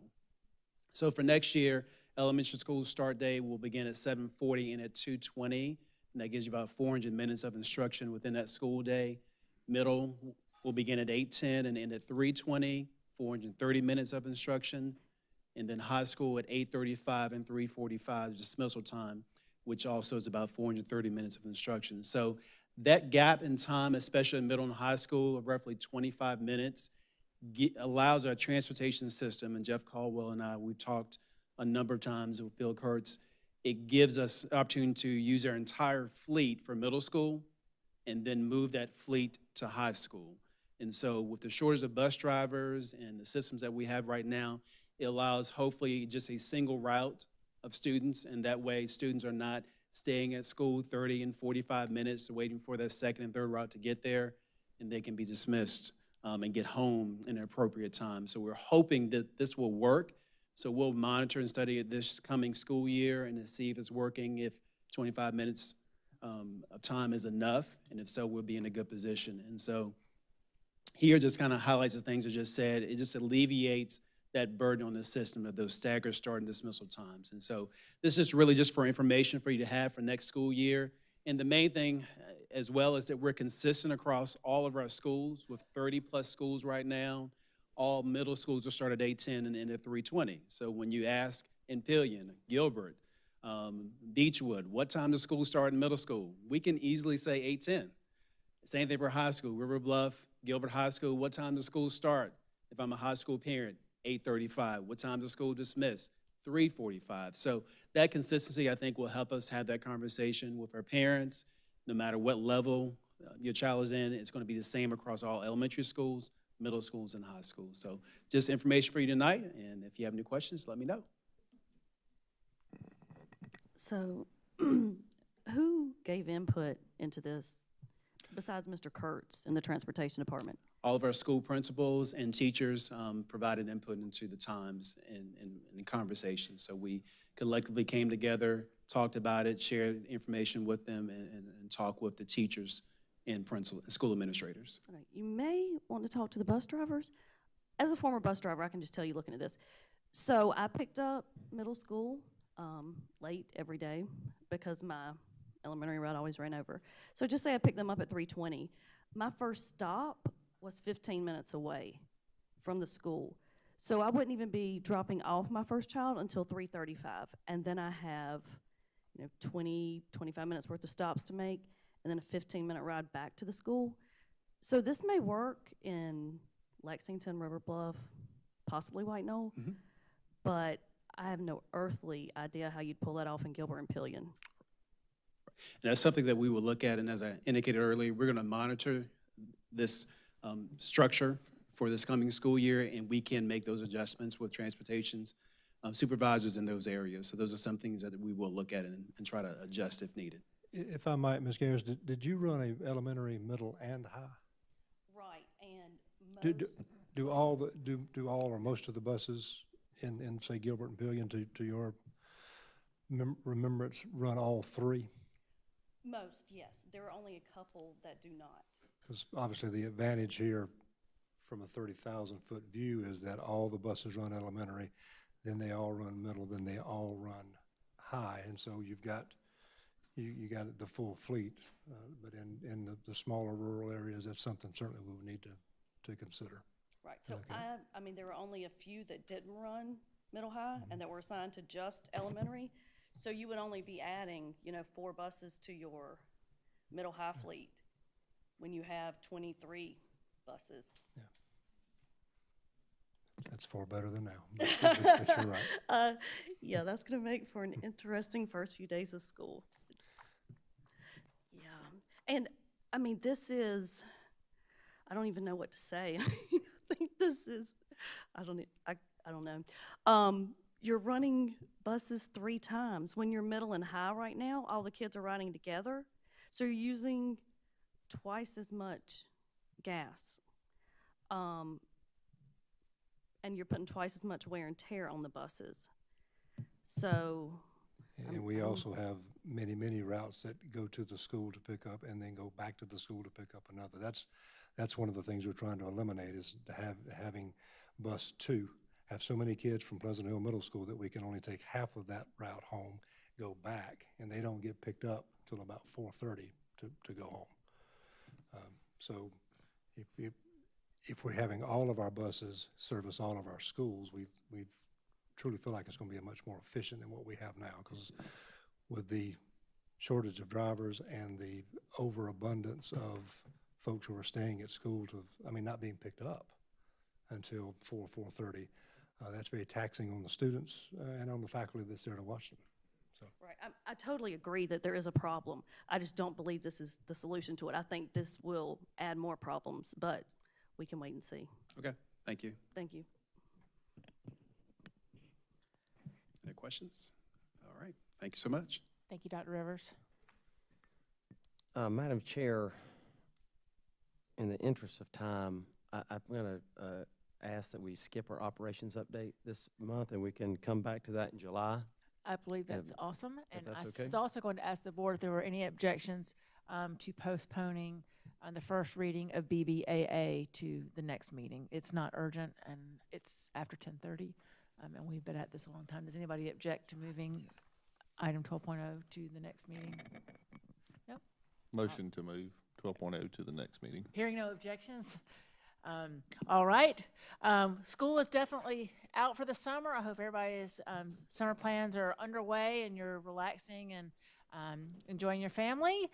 And do I hear a motion to adjourn? We might be Motion to adjourn. Thank you, Ms. Henson. Is there a second? Second. All right. All in favor, please stand up. Thank you, everyone.